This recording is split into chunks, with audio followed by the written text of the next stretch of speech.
ನಮ್ಮ ಈ ದಿನದ ಅಧ್ಯಯನವನ್ನು ಮುಂದುವರಿಯೋಣ. ಈ 2ನೇ ಪುಟದಲ್ಲಿ ನಾವು ಕಲಿಯುವಂತಹ ವಿಚಾರ women's roll in building up Christian home ಎಂಬುದಾಗಿ. ಒಂದು ಕ್ರೈಸ್ತ ಕುಟುಂಬವನ್ನು ಕಟ್ಟುವುದರಲ್ಲಿ ಸಹೋದರಿಯರಿಗೆ ಇರುವಂತಹ ಪಾತ್ರ ಏನು ಎಂಬುದಾಗಿ ಈ ಸೆಷನ್ ಅಲ್ಲಿ ನಾವು ಕಲಿಯಲಿಕ್ಕಿದ್ದೇವೆ. ಈ ಒಂದು ಅಧ್ಯಯನದ ಆಧಾರವಾಗಿ ನಾವು ಕಲಿಯುವಂತಹ ವಾಕ್ಯ ಭಾಗ ರೂತಳ ಗ್ರಂಥ 4ನೇ ಅಧ್ಯಾಯದ 11ನೆಯ ವಾಕ್ಯ. The book of Ruth chapter 4 and verse 11. ಅದಕ್ಕೆ ಊರ ಬಾಗಿಲಲ್ಲಿ ಕೂಡಿ ಬಂದಿದ್ದ ಹಿರಿಯರು ಎಲ್ಲಾ ಜನರು, ಹೌದು, ನಾವೇ ಸಾಕ್ಷಿಗಳು. ಯೆಹೋವನು ಇಸ್ರಾಯೇಲಿನ ಮನೆಯನ್ನು ಕಟ್ಟಿದ ರಾಹೇಲ್, ಲೇಯ ಎಂಬ ಸ್ತ್ರೀಯರನ್ನು ಹೇಗೂ, ಹಾಗೆಯೇ ನಿನ್ನ ಮನೆಗೆ ಬರುವ ಈ ಸ್ತ್ರೀಯನ್ನು ಅಭಿವೃದ್ಧಿಪಡಿಸಲಿ. ಎಫ್ರಾತದಲ್ಲಿ ಅಭಿವೃದ್ಧಿ ಹೊಂದು ಬೇತ್ಲೆಹೇಮಿನಲ್ಲಿ ಪ್ರಸಿದ್ಧನಾಗು. ನಮಗೆಲ್ಲ ಬಹಳ ಸುಪರಿಚಿತವಾಗಿರುವಂತಹ ವಾಕ್ಯ ಭಾಗ. ಇಲ್ಲಿ ಇಬ್ಬರು ಸಹೋದರಿಯರ ಹೆಸರುಗಳು ವಿಶೇಷವಾಗಿ ಉಲ್ಲೇಖಿಸಲಾಗಿದೆ. ಮೊದಲು ರಾಹೇಲಳು, ಆಮೇಲೆ ಲೇಯ. ಅವರ ಬಗ್ಗೆ ನಾವು ಅಲ್ಲಿ ಓದುವಂಥದ್ದು, ಅವರು ಇಸ್ರಾಯೇಲಿನ ಮನೆಯನ್ನು ಕಟ್ಟಿದವರು ಎಂಬುದಾಗಿ. ಸಾಧಾರಣ ಪ್ರಶ್ನೆ ಕೇಳಬಹುದು, ಒಂದು ಮನೆಯನ್ನು ಕಟ್ಟುವುದರಲ್ಲಿ ಸ್ತ್ರೀಯರಿಗೆ ಏನಾದರೂ ಪಾತ್ರವಿದೆಯಾ? ಅವರಿಗೆ ಏನಾದರೂ ಪಾತ್ರ ಇದ್ದರೆ ಅದು ಯಾವ ರೂಪದಲ್ಲಿ ಇರುತ್ತದೆ? We live in a patriarchal society ಅಂತ ಹೇಳುವಾಗ ನಾವು ಪುರುಷನಿಗೆ ಆದ್ಯತೆ ಇರುವಂತಹ ಒಂದು ಸಮಾಜದಲ್ಲಿ ಜೀವಿಸ್ತಾ ಇದ್ದೀವಿ. ನಾವು ಹೇಳ್ತೀವಿ ಒಬ್ಬ ಪುರುಷನು ಒಂದು ಮನೆಯ ಯಜಮಾನನು ಎಂಬುದಾಗಿ. ಒಂದು ಮನೆಯ ಜವಾಬ್ದಾರಿಕೆ ಪುರುಷನ ಹೆಗಲ ಮೇಲೆ ಇದೆ ಎಂಬುದಾಗಿ ನಾವು ನಂಬುತ್ತೇವೆ. ಆದರೆ ನಾವು ಓದಿದಂತ ಈ ವಾಕ್ಯ ಭಾಗದಲ್ಲಿ ದೇವರ ವಾಕ್ಯ ಹೇಳುವಂಥದ್ದು ಇಸ್ರಾಯೇಲಿನ ಮನೆಯನ್ನು ಕಟ್ಟಿದ್ದು ರಾಹೇಲಳು ಮತ್ತು ಲೇಯ ಎಂಬುದಾಗಿ. ಸೊ ಹಾಗಾದ್ರೆ ಈ ವಾಕ್ಯದ ಆಧಾರದಲ್ಲಿ ನಾವು ನೋಡುವಾಗ ಒಂದು ಮನೆಯನ್ನು ಕಟ್ಟುವುದರಲ್ಲಿ ಸಹೋದರಿಯರಿಗೆ, ಅದರಲ್ಲಿ ವಿಶೇಷವಾಗಿ ಮನೆಯ ಯಜಮಾನತಿಯರಿಗೆ, ಹೆಂಡತಿಯರಿಗೆ ವಿಶೇಷವಾದಂತ ಒಂದು ಸ್ಥಾನವಿದೆ ಎಂಬುದಾಗಿ ನಾವು ಅರ್ಥ ಮಾಡಿಕೊಳ್ಳುತ್ತೇವೆ. ಈ ಒಂದು ವಿಚಾರವನ್ನು ನಾವು ಈ ಒಂದು ಸೆಷನ್ ಅಲ್ಲಿ ಸವಿಸ್ತಾರವಾಗಿ ಕಲಿಯಲಿಕ್ಕಿದ್ದೇವೆ. ಸ್ತ್ರೀಯರಿಗೆ ಮನೆಯನ್ನು ಕಟ್ಟುವುದರಲ್ಲಿ ಪಾತ್ರವಿದ್ದರೆ ಅದು ಯಾವ ರೂಪದಲ್ಲಿರುತ್ತದೆ? ಅವರು ಮಾಡತಕ್ಕಂಥ ಜವಾಬ್ದಾರಿಕೆಗಳೇನು? ಯಾವ ರೀತಿಯಾದಂತಹ ಮನೆಯನ್ನು ಅವರು ಕಟ್ಟುತ್ತಾರೆ? ಅದು ಹೇಗೆ ಕಟ್ಟುತ್ತಾರೆ ಎನ್ನುವಂತ ವಿಚಾರಗಳನ್ನು ನಾವು ಕಲಿಯುತ್ತೇವೆ. ಇಬ್ರಿಯರಿಗೆ ಬರೆದ ಪತ್ರಿಕೆಯ 3ನೇ ಅಧ್ಯಾಯದ 4ನೆಯ ವಾಕ್ಯ ನಾವು ಈ ರೀತಿಯಾಗಿ ಓದುತ್ತೇವೆ. ಪ್ರತಿ ಮನೆಯನ್ನು ಯಾರೋ ಒಬ್ಬನು ಕಟ್ಟುವುದು, ಕಟ್ಟುವೆನು, ಆದರೆ ಸಮಸ್ತವನ್ನು ಕಟ್ಟಿದಾತನು ದೇವರೇ ಎಂಬುದಾಗಿ ನಾವು ಅಲ್ಲಿ ಓದುತ್ತೇವೆ. ಪ್ರತಿ ಮನೆಯನ್ನು ಯಾರೋ ಒಬ್ಬನು ಕಟ್ಟುವನು ಎಂಬ ಹೇಳುವಾಗ ಮನೆ ಎನ್ನುವಂಥದ್ದು ಕಟ್ಟಬೇಕಾದಂತ ವಿಚಾರವಾಗಿದೆ. ಮನೆಯು ಸ್ವಾಭಾವಿಕವಾಗಿ ಉಂಟಾಗುವಂಥದ್ದಲ್ಲ. ಈಗ ಒಂದು ಬಿಲ್ಡಿಂಗ್ ನಾವಿಲ್ಲಿ ನೋಡ್ತಾ ಇದ್ದೇವೆ. ನಾವು ಸುಂದರವಾದಂತಹ ಈ ಆಲಯದಲ್ಲಿ ಈ ದಿನದ ಪುಟ್ಟಕ್ಕಾಗಿ ಸೇರಿ ಬಂದಿದ್ದೇವೆ. ಈ ಮನೆಯನ್ನು ಕಟ್ಟಿದಂತ ಯಾರೋ ಒಬ್ಬ ವ್ಯಕ್ತಿ ಇದ್ದಾರೆ. ಈ ಮನೆ ತನ್ನಷ್ಟಕ್ಕೆ ಬಂದದ್ದಲ್ಲ. ಈ ಮನೆಗೆ ಅಸ್ಥಿವಾರ ಹಾಕಿದವರಿದ್ದಾರೆ, ಕಾಂಕ್ರೀಟ್ ಹಾಕಿದವರಿದ್ದಾರೆ, ಪೇಂಟ್ ಹೊಡೆದವರಿದ್ದಾರೆ, ಕಾರ್ಪೆಂಟರ್ ವರ್ಕ್ ಮಾಡಿದವರಿದ್ದಾರೆ. ಈ ಮನೆ ಕಟ್ಟಬೇಕಾದ್ರೆ ಅನೇಕ ಜನರ ಒಂದು ಶ್ರಮೆ, ಕೆಲಸ ಅದರಲ್ಲಿದೆ. ಆದ್ರೆ ಈ ಮನೆ ಕುರಿತಾಗಿ ಯೋಚನೆಯನ್ನು ಹಾಕಿದಂತ ಒಬ್ಬ ವ್ಯಕ್ತಿ ಇರ್ತಾರೆ.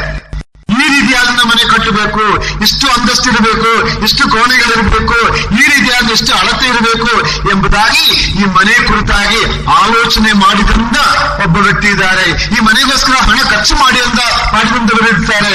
ನಾವು ಹೇಳ್ತೇವೆ ಅವರೇ ಈ ಮನೆಯನ್ನು ಕಟ್ಟಿದವರು ಎಂಬುದಾಗಿ ಅಲ್ವಾ, ಅವರೇ ಮನೆಯನ್ನು ಕಟ್ಟಿದ್ದಾರೆ.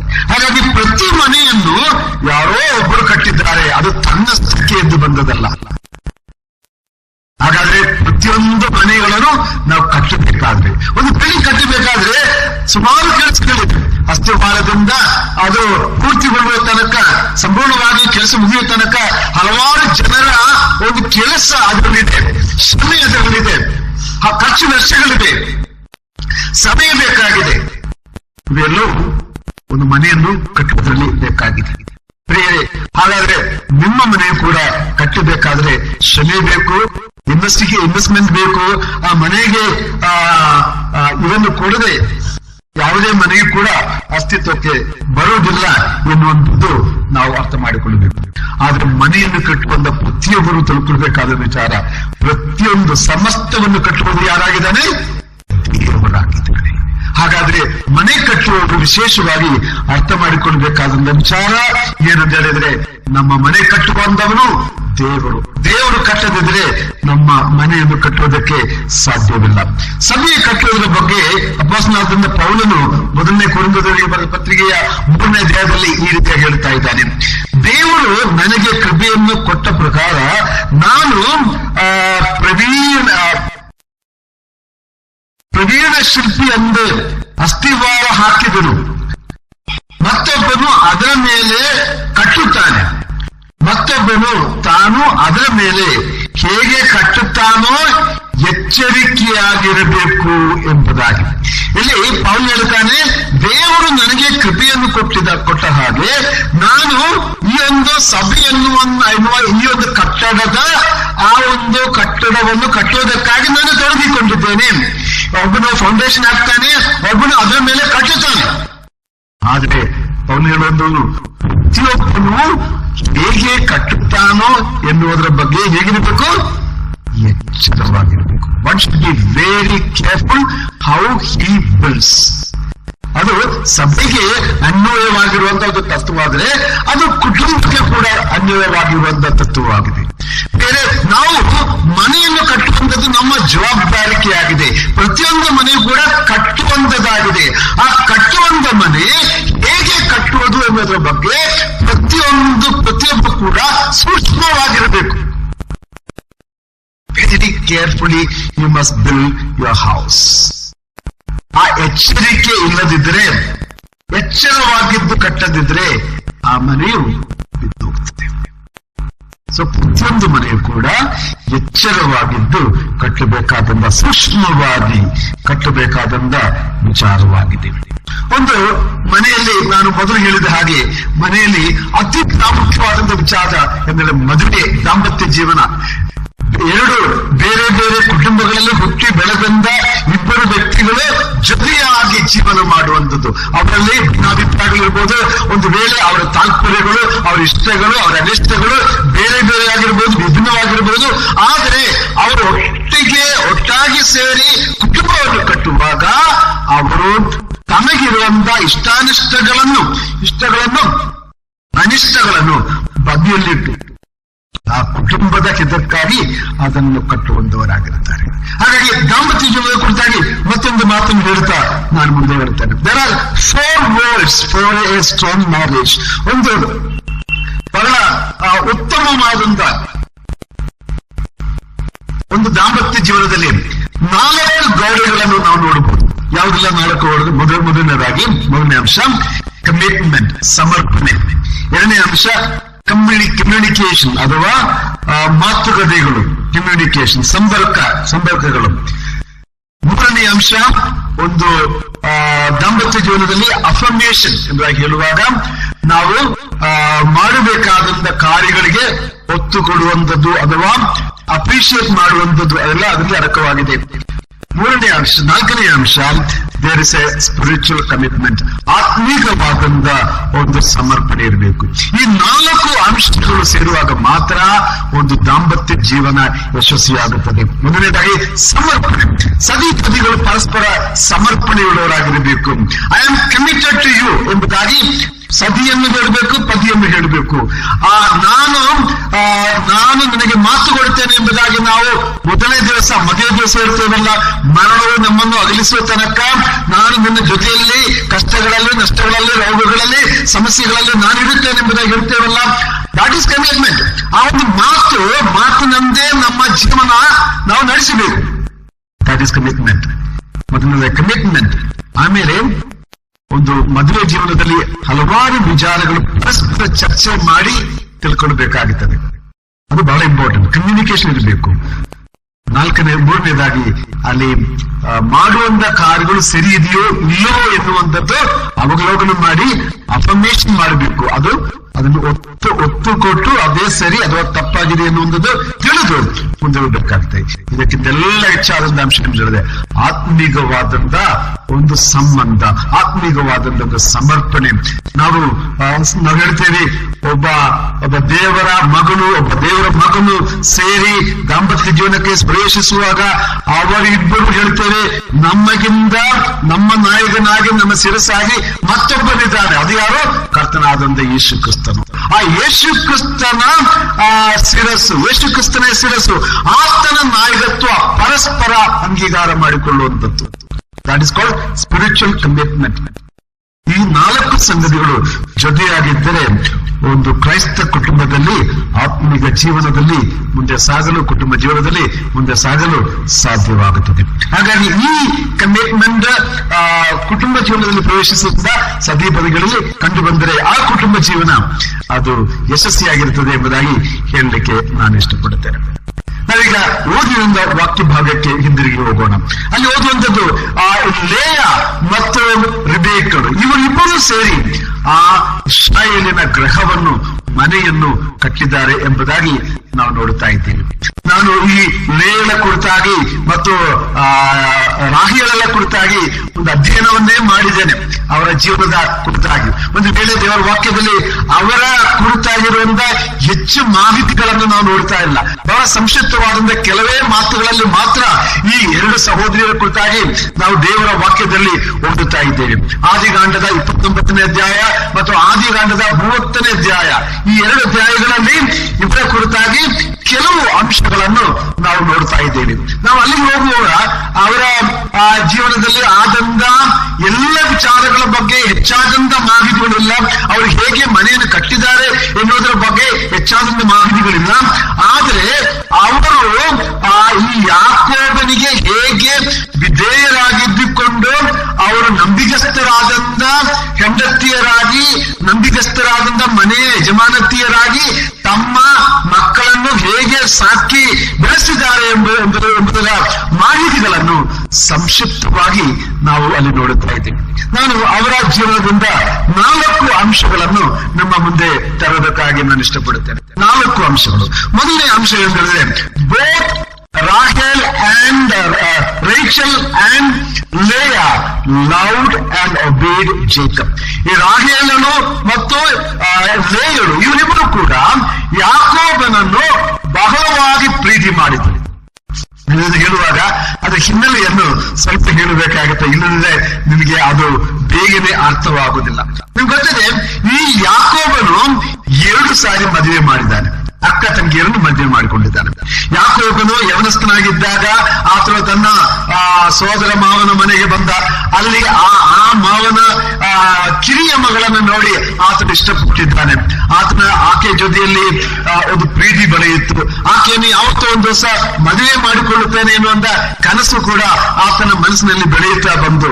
ಆದ್ರೆ ದಿನಗಳು ಹೋದಾಗ ಆತನು ಆ ವಿಚಾರವನ್ನು ಮನಸ್ಸಿನಲ್ಲಿ ಇಡದೆ ತನ್ನ ಮಾವನಿಗೆ ತಿಳಿಸಿದ, ನೋಡಿ ನಾನು ನಿನ್ನ ಕಿರಿಯ ಮಗಳಾದಂತ ರಾಹೇಲಳನ್ನು ಪ್ರೀತಿ ಮಾಡುತ್ತೇನೆ, ನನಗೆ ಆಕೆಯನ್ನು ಮದುವೆ ಮಾಡಿಕೊಡು ಎಂಬುದಾಗಿ. ಆ ಮಾವನು ಹೇಳಿದಾರೆ, ಸರಿ, ನೀನು ನನ್ನ ಅಳಿಯ, ನಾನು ನಿನ್ನನ್ನು ಪ್ರೀತಿಸುತ್ತೇನೆ, ನೀನು ಹೇಳಿದ ಹಾಗೆಯೇ ಆಗಲಿ, ನನ್ನ ಕಿರಿಯ ಮಗಳನ್ನು ನಿನಗೆ ಕೊಡುತ್ತೇನೆ ಎಂಬುದಾಗಿ ಆತನು ಬಹಳ ಖುಷಿ ಪಟ್ಟ. ಆದ್ರೆ ಆಗಿನ ಕಾಲದಲ್ಲಿ ವರದಕ್ಷಿಣೆ ಇರಲಿಲ್ಲ. ಆಗಿನ ಕಾಲದಲ್ಲಿ ಏನ್ ಮಾಡಬೇಕು, ಹುಡುಗರು ದಕ್ಷಿಣೆ ಕೊಡಬೇಕು ಮದುವೆ ಆಗಬೇಕಾದ್ರೆ ಅಲ್ವಾ. ಆಗಿನ ಕಾಲದಲ್ಲಿ ಹುಡುಗರು ಹಣ ಕೊಟ್ಟು ಅಥವಾ ಸೇವೆ ಮಾಡಿ ಹೆಂಡತಿಯರನ್ನು ಪಡ್ಕೊಳ್ಳುತ್ತಾರೆ. ಮಾವ ಹೇಳಿದ್ದಾನೆ, ನೀನು 7 ವರ್ಷಗಳು ನನಗೆ ಸೇವೆ ಮಾಡು, 7 ವರ್ಷಗಳಾದ ನಂತರ ನಾನು ನೀನು ಪ್ರೀತಿಸುವಂತ ರಾಹೇಲನನ್ನು ನಿನಗೆ ಮದುವೆ ಮಾಡಿಕೊಡುತ್ತೇನೆ. 7 ವರ್ಷಗಳು ಗತಿಸಿತ್ತು. ಮುಗಿದಾಗ ಏನಾಗಿದೆ, ಮದುವೆಯ ಸಂಭ್ರಮವಾಯಿತು. ಅಲ್ಲಿ ಔತರ ಸಿದ್ಧವಾಗುತ್ತಾ ಇದೆ, ಅಲ್ಲಿ ಮದುವೆ ಮನೆ ಅಲಂಕಾರವಾಗಿದೆ, ಅಲ್ಲಿ ಲೈಟ್ಗಳು ಹಾಕಿದೆ, ಅಲ್ಲಿ ಅಲ್ಲಿ ಏನಾಗಿದೆ, ಡೆಕೋರೇಷನ್ ಆಗಿದೆ, ಅಲ್ಲಿ ಮದುವೆಗೆ ಜನರನ್ನು ಕರೆದು ಇಲ್ಲಿ ಬಂದಿದ್ದಾರೆ. ಆದ್ರೆ ಮದುವೆ ದಿನ ರಾತ್ರಿ ಈ ಮಾವ ಅಳಿಯನಿಗೆ ಮೋಸ ಮಾಡಿದ. ಏನ್ ಮಾಡಿದ, ಆತನು ಕಿರಿಯ ಮಗಳಿಗೆ ಬದಲಾಗಿ ಹಿರಿಯ ಮಗಳನ್ನು ತಂದಿಟ್ಟು, ನೋಡಿ ಇದಕ್ಕೆ ನಿನ್ನ ಹೆಂಡತಿ ಎಂಬುದಾಗಿ ಆತನಿಗೆ ಹೇಳಿದ. ಒಂದು ವೇಳೆ ಲೇಯಳಿಗೆ ಶೋಕ್ ಆಗಿದೆ, ರಾಹೇಲಿಗೆ ಶೋಕ್ ಆಗಿದೆ. ಏನಪ್ಪ ಕಥೆ ಇದ್ರೆ, ನಾವು ಇದಕ್ಕೋಸ್ಕರವಲ್ಲ ಇಷ್ಟು ದಿನ ಬದುಕಿದ್ದು. ಒಂದು ವೇಳೆ ಲೇಯಿ ಕೂಡ ಎಂದಿಗೂ ತನ್ನ ಜೀವನದಲ್ಲಿ ಒಂದು ದಿವಸ ನಾನು ಯಾಕೋಬನ ಹೆಂಡತಿ ಆಗುತ್ತೇನೆ ಎಂಬುದಾಗಿ ಕನಸಿನಲ್ಲಿಯೂ ಎಣಿಸಲಿಲ್ಲ. ಯಾಕೋಬನು ಕೂಡ ನಾನೊಂದು ದಿವಸ ಈಕೆಯ ಜೊತೆಯಲ್ಲಿ ಮದುವೆ ಆಗ್ತೇನೆ ಎಂಬುದಾಗಿ ಕನಸಿನಲ್ಲಿಯೂ ಎಣಿಸಲಿಲ್ಲ. ಅವರು ಇಬ್ಬರು ಕೂಡ ಮನಸ್ಸಿನಲ್ಲಿ ಎಣಿಸದಂತ ಒಂದು ದಾಂಪತ್ಯ ಜೀವನಕ್ಕೆ ಅವರು ಒತ್ತಾಯಪೂರ್ವಕವಾಗಿ ಬಂದು ಸೇರಬೇಕಾಗಿತ್ತು. ಮದುವೆಯಾಗಿದೆ, ಆದ್ರೆ ಆ ಮದುವೆ ಆದ ದಿನದಿಂದ ಲೇಯಳಿಗೆ ಕಷ್ಟಗಳು, ಸಮಸ್ಯೆಗಳು ಶುರುವಾಗಿದೆ. ಆಕೆಯ ಜೀವನ ಗೋಳಾಟವಾಗಿದೆ ಅಲ್ಲ. ಆಕೆಯು ಜೀವನದಲ್ಲಿ ಅಳುತ್ತಾ, ಕೂಗುತ್ತಾ, ನೆರಳಾಡುತ್ತಾ ತನ್ನ ಜೀವನವನ್ನು ಆಕೆಯು ಕಳೆಯುತ್ತಾ ಇದ್ದಳು ಅನೇಕ ದಿನಗಳು. ಆಮೇಲೆ 7 ವರ್ಷಗಳು ಗತಿಸಿತ್ತು. ಅಲ್ಲಿ ಯಾಕೋಬನಿಗೆ ತಾನು ಕನಸು ಕಂಡಂತ ಮದುವೆ ಆಗುವಂತ ಸೌಭಾಗ್ಯ ಬಂದು 7 ವರ್ಷಗಳ ನಂತರ ರಾಹೇಲಳ ಜೊತೆಯಲ್ಲಿ ಮದುವೆಯಾಗಿದೆ. ಈಗ ಇಬ್ಬರು ಹೆಂಡತಿಯರು, ಅದರಲ್ಲಿ ಒಂದು ಮದುವೆ ಇಷ್ಟಪಡದೆ ಇರುವಂತ ಮದುವೆ, ಒಂದು ಮದುವೆ ಇಷ್ಟಪಟ್ಟಂತ ಮದುವೆ. ಆದ್ರೆ 2 ಮದುವೆ ಕೂಡ ಜೀವನದ ಕೊನೆಯವರೆಗೆ ಉಳಿಯಿತು. ಬೇರೆ ಇಷ್ಟಪಟ್ಟ ಮದುವೆ ಆದ್ರೂ ಇಷ್ಟವಿಲ್ಲದ ಮದುವೆ ಆದರೂ ಜೀವನದ ಕೊನೆಯವರೆಗೆ ಉಳಿಯಬಹುದು. ಮಧ್ಯದಲ್ಲಿ ಬಿಟ್ಟು ಹೋಗ್ಬೇಕಾಗಿಲ್ಲ. ಕೆಲವರು ನಾನು ಇಷ್ಟಪಟ್ಟ ವ್ಯಕ್ತಿ ಅಲ್ಲ, ನನಗೆ ವ್ಯಕ್ತಿ ಇಷ್ಟ ಇಲ್ಲ ಎಂಬುದಾಗಿ ಮಧ್ಯದಲ್ಲಿ ಬಿಟ್ಟು ಹೋಗುವುದು ನಾವು ನೋಡ್ತೇವೆ. ತಂದೆ ತಾಯಿಯರು ಒತ್ತಾಯ ಮಾಡಿದ್ದಾರೆ, ನಾನು ಮದುವೆಯಾಗಿದ್ದೇನೆ, ನನಗೆ ಬೇಡ ಎಂಬುದಾಗಿ ಮಧ್ಯದಲ್ಲಿ ಬಿಟ್ಟು ಹೋಗುವಂತ ಅನೇಕ ದಾಂಪತ್ಯ ಜೀವನಗಳನ್ನು ನಾವು ನೋಡ್ತಾ ಇದ್ದೇವೆ. ಇಷ್ಟಪಟ್ಟ ಮದುವೆ ಆದರೂ, ಇಷ್ಟಪಡದ ಮದುವೆ ಆದರೂ, ಮದುವೆ ಎನ್ನುವುದು ದೇವರಿಂದ ನೇಮಿಸಲ್ಪಟ್ಟದ್ದಾಗಿದ್ದರೆ ಅದು ಜೀವನದ ಕೊನೆಯವರೆಗೆ ಇರಬೇಕಾದದ್ದು ಎಂಬುದನ್ನು ನಾವಿಲ್ಲಿ ನೋಡುತ್ತಾ ಇದ್ದೀವಿ. ಇಲ್ಲಿ ಇಷ್ಟಪಟ್ಟ ಮದುವೆಯಾದವಳು, ಇಷ್ಟಪಡದ ಮದುವೆಯಾದವಳು ಆತನನ್ನು ಬಹಳವಾಗಿ ಇಷ್ಟಪಟ್ಟಿದ್ದಾನೆ. ನಾವು ಈ ಲೇಯಳ ಚರಿತ್ರೆಯನ್ನು ನೋಡುವಾಗ ರಾಹೇಲ ಕುರಿತಾಗಿ ಹೇಳುವುದಕ್ಕಿಂತ ಹೆಚ್ಚಾಗಿ ಅಲ್ಲಿ ಲೇಯಳ ಕುರಿತಾಗಿ ನಾವು ನೋಡ್ತಾ ಇದ್ದೇವೆ. ಲೇಯಳು ಯಾವಾಗಲೂ ಈ ಯಾಕೋಬನ ಸಾಮೀಪ್ಯವನ್ನು ಬಯಸುವಳಾಗಿದ್ದಳು. ಯಾವಾಗಲೂ ಯಾಕೋಬನನ್ನು ಪ್ರೀತಿಯಿಂದ ನೋಡುತ್ತಾ ಇದ್ದಳು. ಆಕೆ ಆತನು ನನ್ನ ಜೊತೆಲಿ ಇರಬೇಕು, ಆತನ ಜೊತೆಯಲ್ಲಿ ನಾನು ಇರಬೇಕು, ಆತನಿಂದ ನನಗೆ ಮಕ್ಕಳಾಗಬೇಕು, ನಾನು ಮಕ್ಕಳನ್ನು ಪಡೆಯಬೇಕೆಂಬುದಾಗಿ ಆಕೆ ಬಯಸಿದ್ದಾಳೆ. ಇಷ್ಟಪಡದೆ ಮದುವೆಯಾದರೂ ಕೂಡ ಆ ಗಂಡನನ್ನು ಬಹಳವಾಗಿ ಪ್ರೀತಿ ಮಾಡಿದಂತ ಲೇಯನ್ನು ನಾವು ನೋಡ್ತಾ ಇದ್ದೇವೆ. ಅದೇ ಪ್ರಕಾರ ಆ ಗಂಡನಿಗೆ ಸಲ್ಲಿಸಬೇಕಾದಂತ ಗೌರವವನ್ನು, ಪ್ರೀತಿಯನ್ನು ಕೊಟ್ಟಂತವಳಾಗಿದ್ದಳು ಲೇಯಳು ಎಂಬುದಾಗಿ ನಾವು ನೋಡ್ತಾ ಇದ್ದೇವೆ. ಸೊ ಅದನ್ನು ನೋಡುವಾಗ ಅವರಿಬ್ಬರು ಕೂಡ ತನ್ನ ಯಜಮಾನನನ್ನು ಬಹಳವಾಗಿ ಪ್ರೀತಿ ಮಾಡಿದರು ಮತ್ತು ಆತನಿಗೆ ವಿಧೇಯರಾಗಿ ಜೀವಿಸಿದರು. ಎರಡನೇ ಅಂಶ ಎಂದರೆ they both had the desire to have children from their husband. ಇಬ್ಬರು ಕೂಡ ಅವರ ಜೀವನದಲ್ಲಿ ಒಂದು ಬಯಕೆ ಇತ್ತು. ಆ ಬಯಕೆ ಏನಂದ್ರೆ, ನಮಗೆ ನಮ್ಮ ಯಜಮಾನರಿಂದ ನಮ್ಮ ಈ ದಾಂಪತ್ಯ ಜೀವನದಲ್ಲಿ ಮಕ್ಕಳು ಆಗಬೇಕು ಎಂಬುದಾಗಿ ಡಿಸೈರ್. ಹಳೆಯ ಕಾಲದಲ್ಲಿ ಒಂದು ಕುಟುಂಬದಲ್ಲಿ ಅನೇಕ ಮಂದಿ ಮಕ್ಕಳಿರ್ತಾರೆ. ನನ್ನ ಕುಟುಂಬದಲ್ಲಿ ನನಗೆ 7 ಮಂದಿ ನಾವು ಅಣ್ಣ ತಮ್ಮಂದಿರಿದ್ದಾರೆ. ಆದ್ರೆ ವರ್ಷಗಳು ಗತಿಸಿದ್ದಾರೆ ಸರ್ಕಾರಗಳಿರು ನಮಗೆ ಇಬ್ಬರು ಸಾಕು ಎಂಬುದಾಗಿ ಅಲ್ಲ. ಆಮೇಲೆ ಸರ್ಕಾರ ಹೇಳಿದ್ದಾರೆ ನಾವಿಬ್ಬರು ನಮಗೆ ಒಬ್ಬರು ಸಾಕು ಎಂಬುದಾಗಿ. ಮತ್ತೆ ಈಗ ಸರ್ಕಾರ ಹೇಳ್ತಾರೆ ನಾವಿಬ್ಬರು ಇನ್ನು ಬೇರೊಬ್ಬರು ಯಾಕೆ ನಮಗೆ ಅಂತೇಳಿ ಅಲ್ಲ.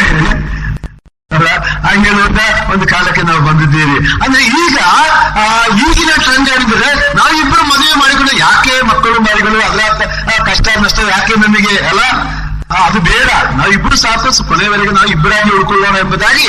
ಈಗ ಯುರೋಪ್ ಕಂಟ್ರಿಗಳಿಗೆ ಹೋದ್ರೆ ಅಲ್ಲಿ ಮಕ್ಕಳು ಬೇಡ ಅಂತ ಹೇಳ್ತಾರೆ ದಂಪತಿಗಳು, ಯಾಕಪ್ಪ ಬೇಡ ಎಂಬುದಾಗಿ. ಹಾಗಾಗಿ ಅದು ಸರಿಯಲ್ಲ. ಮಕ್ಕಳು ಮದುವೆ ಆದರೆ ಮಕ್ಕಳಾಗಲ್ಲ, ಅದು ದೇವರ ಚಿತ್ತವಾಗಲಿ. ಇಬ್ಬರು ಕೂಡ they have a desire to have children. ಮಕ್ಕಳು ಆಗಬೇಕೆಂಬ ಡಿಸೈರ್ ಅವರ ಹೃದಯದಲ್ಲಿ ಇರ್ತದೆ, ಚಿತ್ತ ಆಶೆ ಅವರಲ್ಲಿ.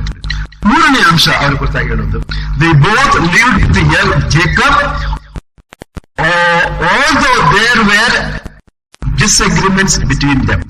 ಅವರ ಇಬ್ಬರ ಮಧ್ಯದಲ್ಲಿ ಹಲವಾರು ಸಾರಿ ಏನಾಗಿದೆ, ಹೆಚ್ಚು ಕಡಿಮೆ ಹೋರಾಟಗಳಿತ್ತು. ನಾವು 30ನೇ ಅಧ್ಯಾಯಕ್ಕೆ, ನನಗೆ ವಾಕ್ಯ ಭಾಗ ಓದಲಿಕ್ಕೆ ಟೈಮ್ ಇಲ್ಲ, ಹಾಗಾಗಿ ನನಗೆ ಹೋಗ್ತಾ ಇಲ್ಲ. 30ನೇ ಅಧ್ಯಾಯಕ್ಕೆ ಬರುವಾಗ ಅಲ್ಲಿ ರಾಹೇಲ್ ಇರ್ತಾರೆ, ನಾನು ನನ್ನ ಅಕ್ಕನಾದಂದ ಲೇಯಳ ಜೊತೆಯಲ್ಲಿ ಹೋರಾಟ ಮಾಡಿದ್ದೇನೆ ಎಂಬುದಾಗಿ. ಅಂದ್ರೆ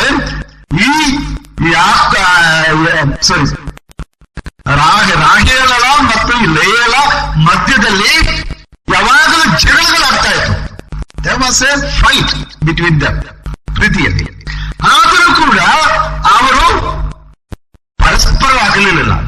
ಅವರು ಜೊತೆಯಾಗಿ ಇದ್ದರು. ದೇವರ ಡಿಸ್ಅಗ್ರಿಮೆಂಟ್ಸ್, ಆದ್ರೆ ಅವರು ಡಿಸೈಡ್ ಮಾಡಲಿಲ್ಲ ನಾವು ಇಬ್ರು ಬೇರೆ ಇರೋಣ, ದೂರ ಇರೋಣ ಎಂಬುದಾಗಿ. ಅವರು ಒಟ್ಟಿಗೆ ಇದ್ದದನ್ನು ನಾವು ಅಲ್ಲಿ ನೋಡ್ತಾ ಇದ್ದೇವೆ. ಸೊ ಅವರಲ್ಲಿ ಭಿನ್ನಾಭಿಪ್ರಾಯಗಳಿತ್ತು, ಆದ್ರೆ ಆ ಮನೆ ಐಕ್ಯತೆಯಲ್ಲಿತ್ತು. ಅದೇ ನಾನು ಹೇಳುತ್ತಾ ಬಂದದ್ದು. ಭಿನ್ನಾಭಿಪ್ರಾಯಗಳಿದ್ದ ಮನೆ, ಆದ್ರೆ ಈ ಇಬ್ಬರು ಸಹೋದರಿಯರು ಏನ್ ಮಾಡಿದ್ದಾರೆ, ನಾವು ಸಹೋದರಿಯರು ಎಂದಿಗೂ ಅಗಲಬಾರದು, ನಾವು ಜೊತೆಯಾಗಿರ್ಬೇಕೆಂಬುದಾಗಿ ಅವರು ಹೇಳಿದರು. ಮತ್ತೆ 4ನೇ ಅಂಶ ಏನು ಹೇಳಿದ್ರೆ, they prayed to God when they faced with impossibilities. ಅವರ ಜೀವನದಲ್ಲಿ ಅಸಾಧ್ಯವೆಂಬುದಾಗಿ ಎಣಿಸಿದಂತ ವಿಚಾರಗಳು ಬಂದಾಗ ಅವ್ರೇನು ಮಾಡಿದ್ದಾರೆ, ದೇವರ ಮುಂದೆ ಪ್ರಾರ್ಥನೆ ಮಾಡಿದ್ದಾರೆ. ಲೇಯಳು ಕೂಡ ಅಸಾಧ್ಯವಾದಂತ ಕಾರ್ಯಗಳು ಬಂದಾಗ ಪ್ರಾರ್ಥನೆ ಮಾಡಿದ್ದಾಳೆ. ರಾಹೇಲಳು ಕೂಡ ಮಕ್ಕಳಿಲ್ಲದಿದ್ದಾಗ ಆಕೆ ಪ್ರಾರ್ಥನೆ ಮಾಡಿದ್ದಾಳೆ. ನಾವು ನೋಡ್ತೇವೆ, ದೇವರು ಆಕೆಯನ್ನು ನೋಡಿ ಕನಿಕರ ಪಟ್ಟಿದ್ದಾಳೆ. ದೇವರು ಆಕೆಯು ಪ್ರೀತಿಸಲಿ, ಆಕೆಯ ಮೇಲೆ ಪ್ರೀತಿ ಇಲ್ಲ ಎಂಬುದಾಗಿ ತಿಳ್ಕೊಂಡಾಗ ಆಕೆಯ ಮೇಲೆ ಕನಿಕರವನ್ನು ತೋರಿಸಿದ್ದಾನೆ ಎಂಬುದಾಗಿ ನಾವು ದೇವರ ವಾಕ್ಯದಲ್ಲಿ ನೋಡುತ್ತಾ ಇದ್ದೇವೆ. ಹಾಗಾಗಿ ಅವರಿಬ್ಬರು ಕೂಡ ಪ್ರಾರ್ಥಿಸುವಂತವರಾಗಿದ್ದಾರೆ. ಸೊ ಈಗ ನಾವು ಅವರ ಹತ್ರ ಕೇಳೋಣ, ಲೇಯಾ ಮತ್ತು ರಾಹೇಲಳೇ, ನೀವು ಹೇಗೆ ಈ ಇಸ್ರಾಯೇಲಿನ ಗೃಹವನ್ನು ಕಟ್ಟಿದ್ದೀರಾ, ಮನೆಯನ್ನು ಕಟ್ಟಿದ್ದೀರಾ ಎಂಬುದಾಗಿ ಕೇಳುವುದಾದ್ರೆ ಅವ್ರು ಹೇಳ್ತಾರೆ, ಮೊದಲನೇದಾಗಿ ನಾವು ನಮ್ಮ ಯಜಮಾನರನ್ನು ಪ್ರೀತಿ ಮಾಡಿದ್ದೇವೆ, ನಂಬರ್ 1. ನಂಬರ್ 2 ಅವ್ರು ಹೇಳ್ತಾರೆ, ನಾವು ಇಸ್ರಾಯೇಲಿನ ಗೃಹವನ್ನು ಕಟ್ಟಿದ್ದೇವೆ. ಹೇಗೆಂತ ಹೇಳಿದ್ರೆ, ನಮಗೆ ಮಕ್ಕಳಾಗಬೇಕೆನ್ನುವ ಒಂದು ಬಯಕೆ ನಮ್ಮಲ್ಲಿತ್ತು. ಆ ಮಕ್ಕಳನ್ನು ಪೋಷಿಸಿ ಬಲಪಡಿಸಿ ಬೆಳೆಸುವಂತ ಆ ಒಂದು ಕಾರ್ಯದಲ್ಲಿ ನಾವು ತೊಡಗಿಕೊಂಡಿದ್ದೇವೆ. ಒಂದು ವೇಳೆ ಲೋಕದಲ್ಲಿ ನಾವು ಪ್ರಸಿದ್ಧರಾಗಲಿಲ್ಲ, ಆದರೆ ಇಸ್ರಾಯೇಲಿನ 12 ಮಂದಿ ನಾಯಕರಿಗೆ ಜನ್ಮವನ್ನು ಕೊಡುವಂತ ಭಾಗ್ಯವನ್ನು ದೇವರನ್ನು ಕೊಟ್ಟಿದ್ದಾನೆ. ಆ ಮಕ್ಕಳನ್ನು ಪೋಷಿಸುವುದರಲ್ಲಿ ನಮ್ಮ ಸಮಯವನ್ನು, ನಮ್ಮ ಜೀವಿತವನ್ನು ನಾವು ಅರ್ಪಿಸಿದ್ದೇವೆ ಎಂಬುದಾಗಿ ಅವರು ಹೇಳುತ್ತಾರೆ. They decide to have their children. 3ನೇ ಅಂಶ ಅವರು ಹೇಳುತ್ತಾರೆ, ನಾವು ನಮ್ಮಲ್ಲಿ ಒಡೆಯುವಂತ, ನಾವು ಭಿನ್ನಾಭಿಪ್ರಾಯದಿಂದ ಜಗಳ ಮಾಡಿ ಮನೆಯು ಒಡೆದು ಹೋಗುವಂತ ಹಲವಾರು ಸಂದರ್ಭಗಳು ನಮ್ಮ ಜೀವನದಲ್ಲಿ ಬಂದರೂ ನಾವು ಅದಕ್ಕೆ ಅವಕಾಶ ಕೊಡಲಿಲ್ಲ. We kept our home in unity. ನಾವು ನಮ್ಮ ಮನೆಯನ್ನು ಐಕ್ಯತೆಯಲ್ಲಿ ಕಾಪಾಡಿದ್ದೇವೆ. 4ನೇದಾಗಿ ಅವರು ಹೇಳಿದ್ದೇವೆ, ನಾವು ಅನೇಕ ಬಾರಿ ಅಸಾಧ್ಯವಾದಂತ ಅನೇಕ ಸಂಗತಿಗಳು ಬಂದಾಗ, ನಾವು ನಿರಾಶೆಯಲ್ಲಿದ್ದಾಗ ನಾವು ಮಾಡಿದ ಮುಂದೆ ವಿಚಾರ ಪ್ರಾರ್ಥನೆ ಮಾಡಿದ್ದೇವೆ. ನಾವು ಯಾರ ಹತ್ರ ಕಂಪ್ಲೇಂಟ್ ಹೋಗಿಲ್ಲ. ಇಲ್ಲಿ ರಾಹೇಲನಾಗ್ಲಿ ಲೇಯಲಾಗ್ಲಿ ಅವರು ಯಾರ ಹತ್ರನೂ ಕಂಪ್ಲೇಂಟ್ ಹೇಳ್ತಾ ಇಲ್ಲ. ಅವ್ರು ಏನು ಮಾಡಿದ್ದಾರೆ, ದೇವರೇ ನನಗೆ ಮಕ್ಕಳಿಲ್ಲ, ಮಕ್ಕಳನ್ನು ಕೊಡು, ದೇವರೇ ನನಗೆ ಈ ಸಮಸ್ಯೆ ಇದೆ, ಈ ಸಮಸ್ಯೆ ಬಗೆಹರಿಸಲು ಪ್ರಾರ್ಥನೆ ಮಾಡುತ್ತಾ ಇದ್ರು. ಸೊ ಪ್ರಾರ್ಥನೆಯಲ್ಲಿ ಅವರು ಮನೆಯನ್ನು ಕಟ್ಟಿದ್ದಾರೆ. ನಾವು ಇದರ ವಿಚಾರವನ್ನು ಇನ್ನು ಸ್ವಲ್ಪ ವಿಶದವಾಗಿ ನಾವು ಕಲಿತುಕೊಳ್ಳೋಣ. ನಾವು ಇನ್ನೊಂದು ವಾಕ್ಯ ಭಾಗವನ್ನು ಓದಿಕೊಳ್ಳೋಣ. ಈ ವಾಕ್ಯ ಭಾಗವನ್ನು ನಾವು ಓದುವಂಥದ್ದು Proverbs chapter 24, ಜ್ಞಾನೋಕ್ತಿಗಳ ಗ್ರಂಥ 24ನೇ ಅಧ್ಯಾಯ, ಅದರ 3 ಮತ್ತು 4ನೇ ವಾಕ್ಯ.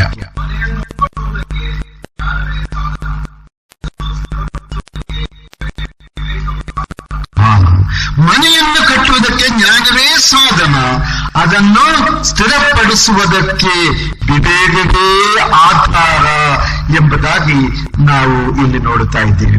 ಯಾವ ಮನೆಯನ್ನಾದ್ರೂ ಕಟ್ಟಬೇಕಾದ್ರೆ ಅದಕ್ಕೆ ಜ್ಞಾನ ಬೇಕು, ವಿವೇಕ ಬೇಕು. ನನ್ನ ಪ್ರಿಯ ಸಹೋದರಿಯರೇ, ವಿಶೇಷವಾಗಿ ಸಹೋದರಿಯರಿಗೆ ಹೇಳುವಂತ ಮಾತು, ಜ್ಞಾನವಂತೆಯೂ ತನ್ನ ಮನೆಯನ್ನು ಕಟ್ಟಿಕೊಳ್ಳುವಳು, ಜ್ಞಾನಹೀನಳು ಅದನ್ನು ಸ್ವಂತ ಕೈಯಿಂದ ಮುರಿದು ಬಿಡುವಳು ಎಂಬುದಾಗಿ ನಾವು ದೇವರ ವಾಕ್ಯದಲ್ಲಿ ಓದುತ್ತಾ ಇದ್ದೇವೆ. ಜ್ಞಾನವಂತಳು ಏನ್ ಮಾಡ್ತಾಳೆ? ತನ್ನ ಮನೆಯನ್ನು ಜ್ಞಾನದಿಂದ, ವಿವೇಕದಿಂದ ಆಕೆ ಅದನ್ನು ಕಟ್ಟುವಂತವಳಾಗಿದ್ದಾಳೆ. ಈಗ ಯಾವುದಾದ್ರೂ ಒಂದು ಮನೆಯನ್ನು ಕಟ್ಟಬೇಕಾದ್ರೆ ತುಂಬಾನೇ ಜ್ಞಾನ ಬೇಕಾಗುತ್ತದೆ. ಜ್ಞಾನದಿಂದಲೇ ಮನೆಯನ್ನು ಕಟ್ಟಬೇಕು. ವಿಶೇಷವಾಗಿಯೂ ನಾವು ಇವತ್ತಿನ ದಿನಗಳಲ್ಲಿ ಹಲವಾರು ರೀತಿಯಾದ ಅಪಾಯಗಳು ಇರುವಂತ ಈ ಒಂದು ಕಾಲದಲ್ಲಿ ಯಾವುದಾದ್ರೂ ಒಂದು ಮನೆಯನ್ನು ಕಟ್ಟಬೇಕಾದ್ರೆ ಪ್ರಿಯರೇ, ನಮಗೆ ವಿಶೇಷವಾದಂತ ಜ್ಞಾನ ಬೇಕಾಗುತ್ತದೆ. ಆ ಜ್ಞಾನವಿಲ್ಲದೆ ನಮಗೆ ಮನೆಯನ್ನು ಕಟ್ಟುವುದಕ್ಕೆ ಸಾಧ್ಯವಿಲ್ಲ. ನಮಗೆ ಈ ಜ್ಞಾನ ಎಲ್ಲಿಂದ ಸಿಕ್ಕುತ್ತದೆ? ಯಾಕೋಬನು ಹೇಳುತ್ತಾರೆ, ಯಾವನಿಗಾದರೂ ಜ್ಞಾನವು ಕಡಿಮೆ ಆದರೆ ಅವನು ದೇವರಲ್ಲಿ ಬೇಡಿಕೊಳ್ಳಲಿ ಎಂಬುದಾಗಿ. ಸೊ ಈ ಮನೆಯನ್ನು ಕಟ್ಟುವಂತ ಜ್ಞಾನ ನಮ್ಮಲ್ಲಿ ಇಲ್ಲದಿದ್ರೆ ನಾವೇನು ಮಾಡಬೇಕು? ದೇವರ ಹತ್ರ ಬೇಡಿಕೊಳ್ಳಬೇಕು. ದೇವರೇ, ನನಗೆ ಜ್ಞಾನವನ್ನು ಕೊಡು ಮನೆಯನ್ನು ಕಟ್ಟುವುದಕ್ಕೋಸ್ಕರವಾಗಿ. ನಾವು ಪ್ರೋವರ್ಬ್ಸ್ ಜ್ಞಾನೋಕ್ತಿಗಳು 31ನೇ ಅಧ್ಯಾಯದ 26ನೇ ವಾಕ್ಯದಲ್ಲಿ ಹೇಳ್ತೇವೆ, ಬಾಯಿ ತೆರೆದು ಜ್ಞಾನವನ್ನು ತೋರ್ಪಡಿಸುಳು, ಆಕೆಯ ನಾಲಿಗೆಯು ಬುದ್ಧಿಯನ್ನು ಪ್ರೀತಿಪೂರ್ವಕವಾಗಿ ಹೇಳುವುದು ಎಂಬುದಾಗಿ ನಾವು ನೋಡ್ತಾ ಇದ್ದೇವೆ. ಒಬ್ಬ ಬುದ್ಧಿವಂತರಾದ ಸ್ತ್ರೀಯು ಆಕೆ ಬಾಯಿ ತೆರೆದು ಜ್ಞಾನವನ್ನು ತೋರ್ಪಡಿಸುವಳು.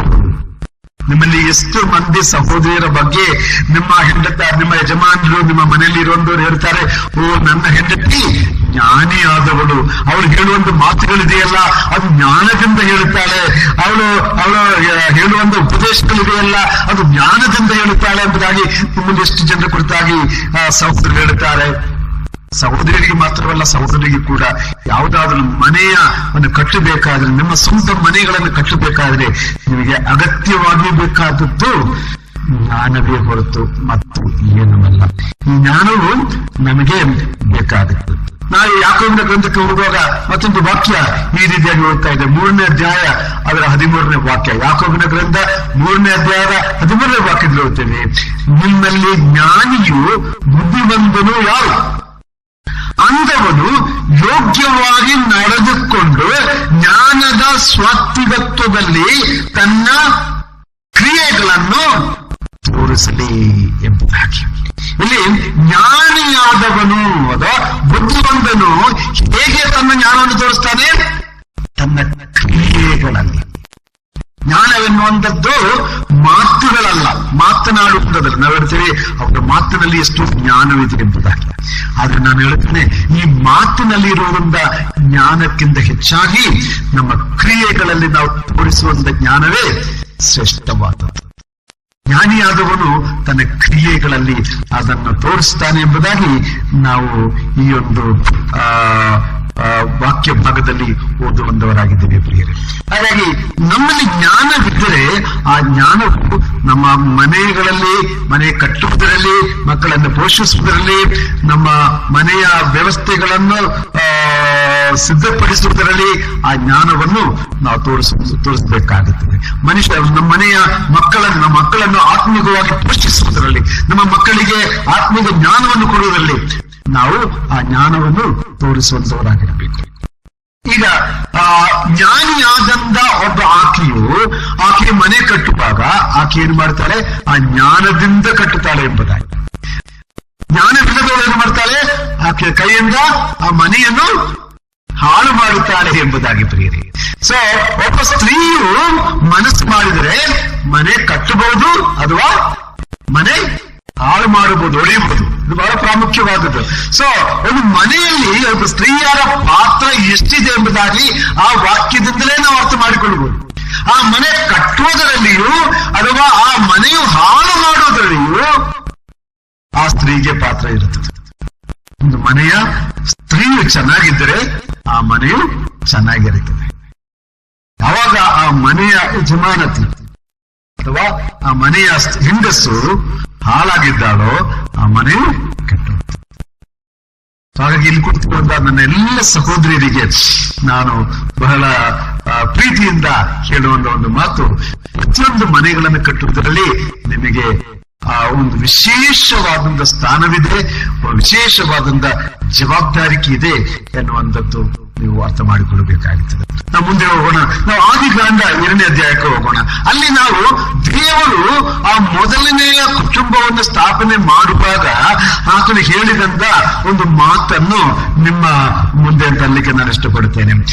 ಆದಿಕಾಂಡ 2ನೇ ಅಧ್ಯಾಯದ 18ನೇ ವಾಕ್ಯದಲ್ಲಿ, ಮತ್ತು ಯೆಹೋವ ದೇವರು ಮನುಷ್ಯನು ಒಂಟಿಯಾಗಿರುವುದು ಒಳ್ಳೆಯದಲ್ಲ, ಅವನಿಗೆ ಸರಿ ಬೀಳುವ ಸಹಕಾರಿಯನ್ನು ಉಂಟು ಮಾಡುವನು ಅಂದನು ಎಂಬುದಾಗಿ ಆತನು ಹೇಳುತ್ತಾ, ಆತನು ನಾನು ಅವನಿಗೆ ಸರಿ ಬೀಳುವಂತ ಸಹಕಾರಿಯನ್ನು ಕೊಡುವನು, ಉಂಟು ಮಾಡುವನು ಎಂಬುದಾಗಿ ಹೇಳುತ್ತಾ ಆತನು ಆತನಿಗೋಸ್ಕರ ಒಬ್ಬ ಸ್ತ್ರೀಯನ್ನು, ಒಬ್ಬ ಸಹಕಾರಿಯನ್ನು ಉಂಟು ಮಾಡುತ್ತಾನೆ.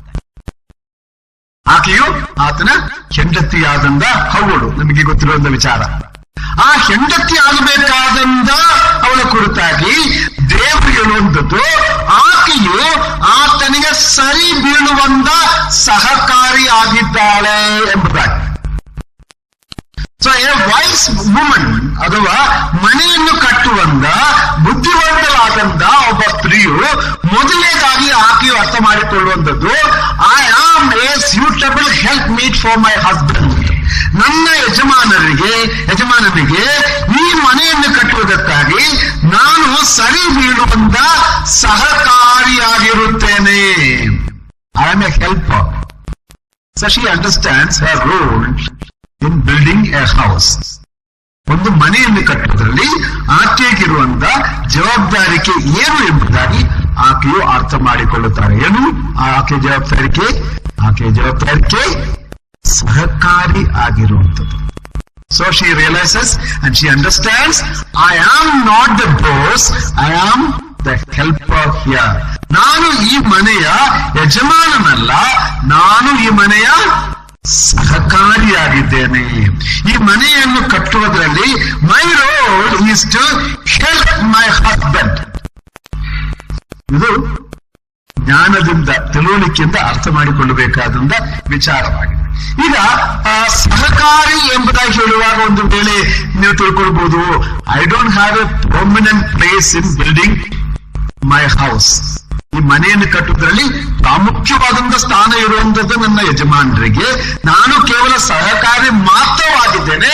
ಹಾಗಾಗಿ ನನಗಿರುವಂತ ಆ ಸ್ಥಾನ ನನ್ನ ಯಜಮಾನರಿಗಿರುವಂತ ಆ ಸ್ಥಾನ ಅಷ್ಟು ಪ್ರಾಮುಖ್ಯವಾದದ್ದಲ್ಲ ಎಂಬುದಾಗಿ ತಿಳ್ಕೊಳ್ಬೇಡಿ. ಯಾಕಂತ ಹೇಳಿದ್ರೆ ಅಲ್ಲಿ ಒಂದು ಶಬ್ದ ಬಳಸಿದೆ. ಆ ಶಬ್ದ ಎಂದ್ರೆ I will give him A suitable help meet ಅಂತ ನಾವು ನೋಡ್ತಾ ಇದ್ದೇವೆ. ಅಂದ್ರೆ ಆ ಸಹಕಾರಿ ಎಂಬುದಾಗಿ ಹೇಳುವಾಗ ಅಲ್ಲಿ ಕನ್ನಡದಲ್ಲಿ ಇದೆ ಸರಿ ಬೀಳುವ ಸಹಕಾರಿ ಎಂಬುದಾಗಿ.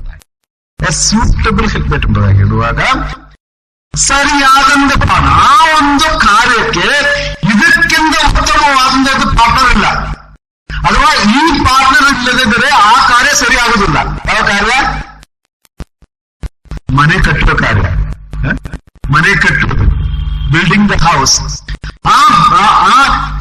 ಆದಮನನ್ನು ಮತ್ತು ಹವ್ವಳು ಸೇರಿ ಮಾಡಬೇಕಾದ ಕಾರ್ಯ ದೇವರ ಚಿತ್ತಕ್ಕೆ ಅನುಗುಣವಾದಂತ, ದೇವರನ್ನು ಮಹಿಮೆ ಪಡಿಸುವಂತ ಒಂದು ಕುಟುಂಬವನ್ನು ಕಟ್ಟುವುದೇ ಅವರು ಮಾಡಬೇಕಾದಂತ ಕಾರ್ಯ. ಆ ಕಾರ್ಯಕ್ಕೆ ಈಕೆಯೇ ಸರಿಯಾದಂತ ಸಹಕಾರಿ. ಈಕೆ ಇಲ್ಲದೆ ಆಗುವುದಿಲ್ಲ. ನಾನು ಸಾಮಾನ್ಯವಾಗಿ ಹೇಳ್ತೇವೆ, god did not create Adam and Steve. Adam and Steve ಈಗಿನ ಕಾಲದಲ್ಲಿ ಅನೇಕ ಹೇಳ್ತಾರೆ, ಓಕೆ, ಮದುವೆ ಎನ್ನುವಂಥದ್ದು ಪುರುಷನೂ ಆಗ್ಬಹುದು, ಸ್ತ್ರೀ ಆಗ್ಬಹುದು ಅಲ್ವಾ? ಸ್ಟೀವ್ ಆಗ್ಬಹುದು. ಯಾಕೆ ಸ್ಮಿತಾ ಬೇಕು, ಯಾಕೆ ಸ್ಟೀವ್ ಆಗಿ ಮಾಡಬಾರದು? John and Steve are better together ಅಂತ ಹೇಳ್ಬೋದು. ಹೌದಾ? ಸಲಿಂಗ ಕಾಮಿಗಳು, ಸಲಿಂಗ ಮದುವೆಗಳು ನೋಡ್ತಾ ಇದ್ದೀವಿ. ದಾಂಪತ್ಯ ಜೀವನ ಎನ್ನುವಂಥದ್ದು it is not Adam and Steve, it is Adam and madam, right? Adam and Eve, Adam and madam, or Adam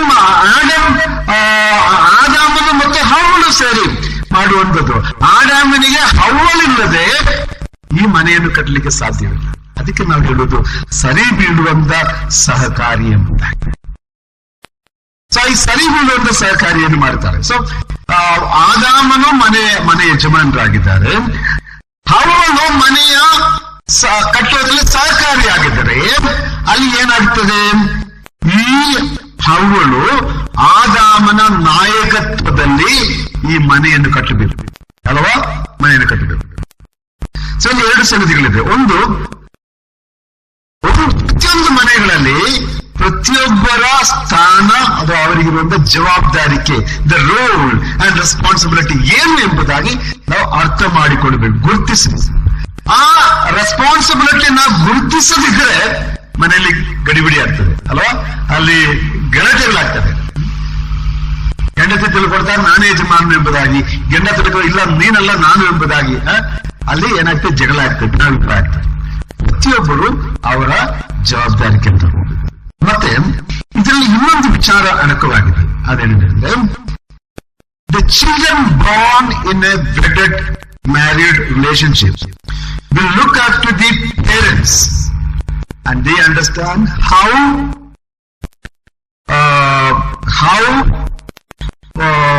we can obey. The obedience is learned from the parents. ಮಕ್ಕಳು ತಮ್ಮ ತಂದೆ ತಾಯಿಯರನ್ನು ನೋಡಿ ತನ್ನ ತಾಯಿಯು ಹೇಗೆ ತನ್ನ ಯಜಮಾನರಿಗೆ ಅಲ್ಲ ಅವರ ತಂದೆಗೆ ವಿಧೇಯರಾಗಿರ್ತಾರೋ ಎನ್ನುವಂಥದ್ದು ಮಕ್ಕಳು ನೋಡ್ತಾರೆ. ಸೊ ಮಕ್ಕಳು ಆ ತಾಯಿಯನ್ನು ನೋಡಿ ವಿಧೇಯತ್ವದ ಪ್ರಾಥಮಿಕ ತತ್ವಗಳನ್ನು ಕಲಿಯುತ್ತಾರೆ. So it is very important. A woman is a role model for her children in obedience and submission. ಅದು ಎಲ್ಲಿಂದ ಕಲಿತೇವೆ? ಆ ಯಜಮಾನತಿಯು ಯಜಮಾನನಿಗೆ ಹೇಗೆ ವಿಧೇಯರಾಗಿರ್ತಾಳೋ ಅದನ್ನು ಮಕ್ಕಳು ನೋಡುತ್ತಾರೆ, ಅವರು ಅದನ್ನು ಕಲಿಯುತ್ತಾರೆ.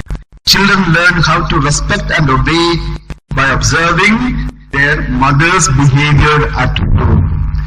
ಅವರ ತಾಯಿಯಂದಿರು ಹೇಗೆ ತಮ್ಮ ಯಜಮಾನರನ್ನು ಪ್ರೀತಿಸುತ್ತಾರೆ, ಹೇಗೆ ತನ್ನ ಯಜಮಾನರನ್ನು ಗೌರವಿಸುತ್ತಾರೆ ಎಂಬುದನ್ನು ತನ್ನ ಮಕ್ಕಳು ನೋಡುತ್ತಾ ಅದನ್ನು ಕಲಿಯುತ್ತಾರೆ. Women have an important role in bringing up a new generation. ಒಂದು ಹೊಸ ಪೀಳಿಗೆಯನ್ನು ರೂಪಿಸುವುದರಲ್ಲಿ ಮನೆಯ ಯಜಮಾನಿಯರಿಗೆ ವಿಶೇಷವಾದಂತಹ ಸ್ಥಾನವಿದೆ. It is the women who show submission and obedience, respect, how to respect others, how to honor others, how to behave in the home. All these things are learned from mothers. ಇಲ್ಲಿ ಕುಳಿತಿರುವಂತ ಮಕ್ಕಳ ಹತ್ರ, ವಿಶೇಷವಾಗಿ ಪುರುಷರ ಹತ್ರ ಕೇಳಿದರೆ ಅವರು ಹೇಳ್ತಾರೆ, ನಾನು ಇದೆಲ್ಲ ಕಲಿತದ್ದು ನನ್ನ ತಾಯಿ ಅಂತ. ಒಂದು ವೇಳೆ ತಂದೆಯಿಂದ ಅನೇಕ ವಿಚಾರ ಕಲಿತಿರಬಹುದು, ಆದ್ರೆ ಯಾವಾಗಲೂ ನಾವು ತಾಯಿಯಿಂದ ಕಲಿತಿದ್ದೇವೆ ಪ್ರೀತಿ ಮಾಡುವುದು, ತಾಯಿಯಿಂದ ಕಲಿತಿದ್ದೇವೆ ಉಪಚಾರ ಮಾಡುವಂಥದ್ದು, ತಾಯಿಯಿಂದ ಕಲಿತಿದ್ದೇವೆ ಆರೈಕೆ ಮಾಡುವಂಥದ್ದು, ಇವೆಲ್ಲ ನಾವು ಹೇಳುತ್ತೇವೆ. ಯಾವಾಗಲೂ ನಾವು ತಾಯಿಯಿಂದ ಕಲಿತಿದ್ದೇವೆ ಎಂಬುದಾಗಿ.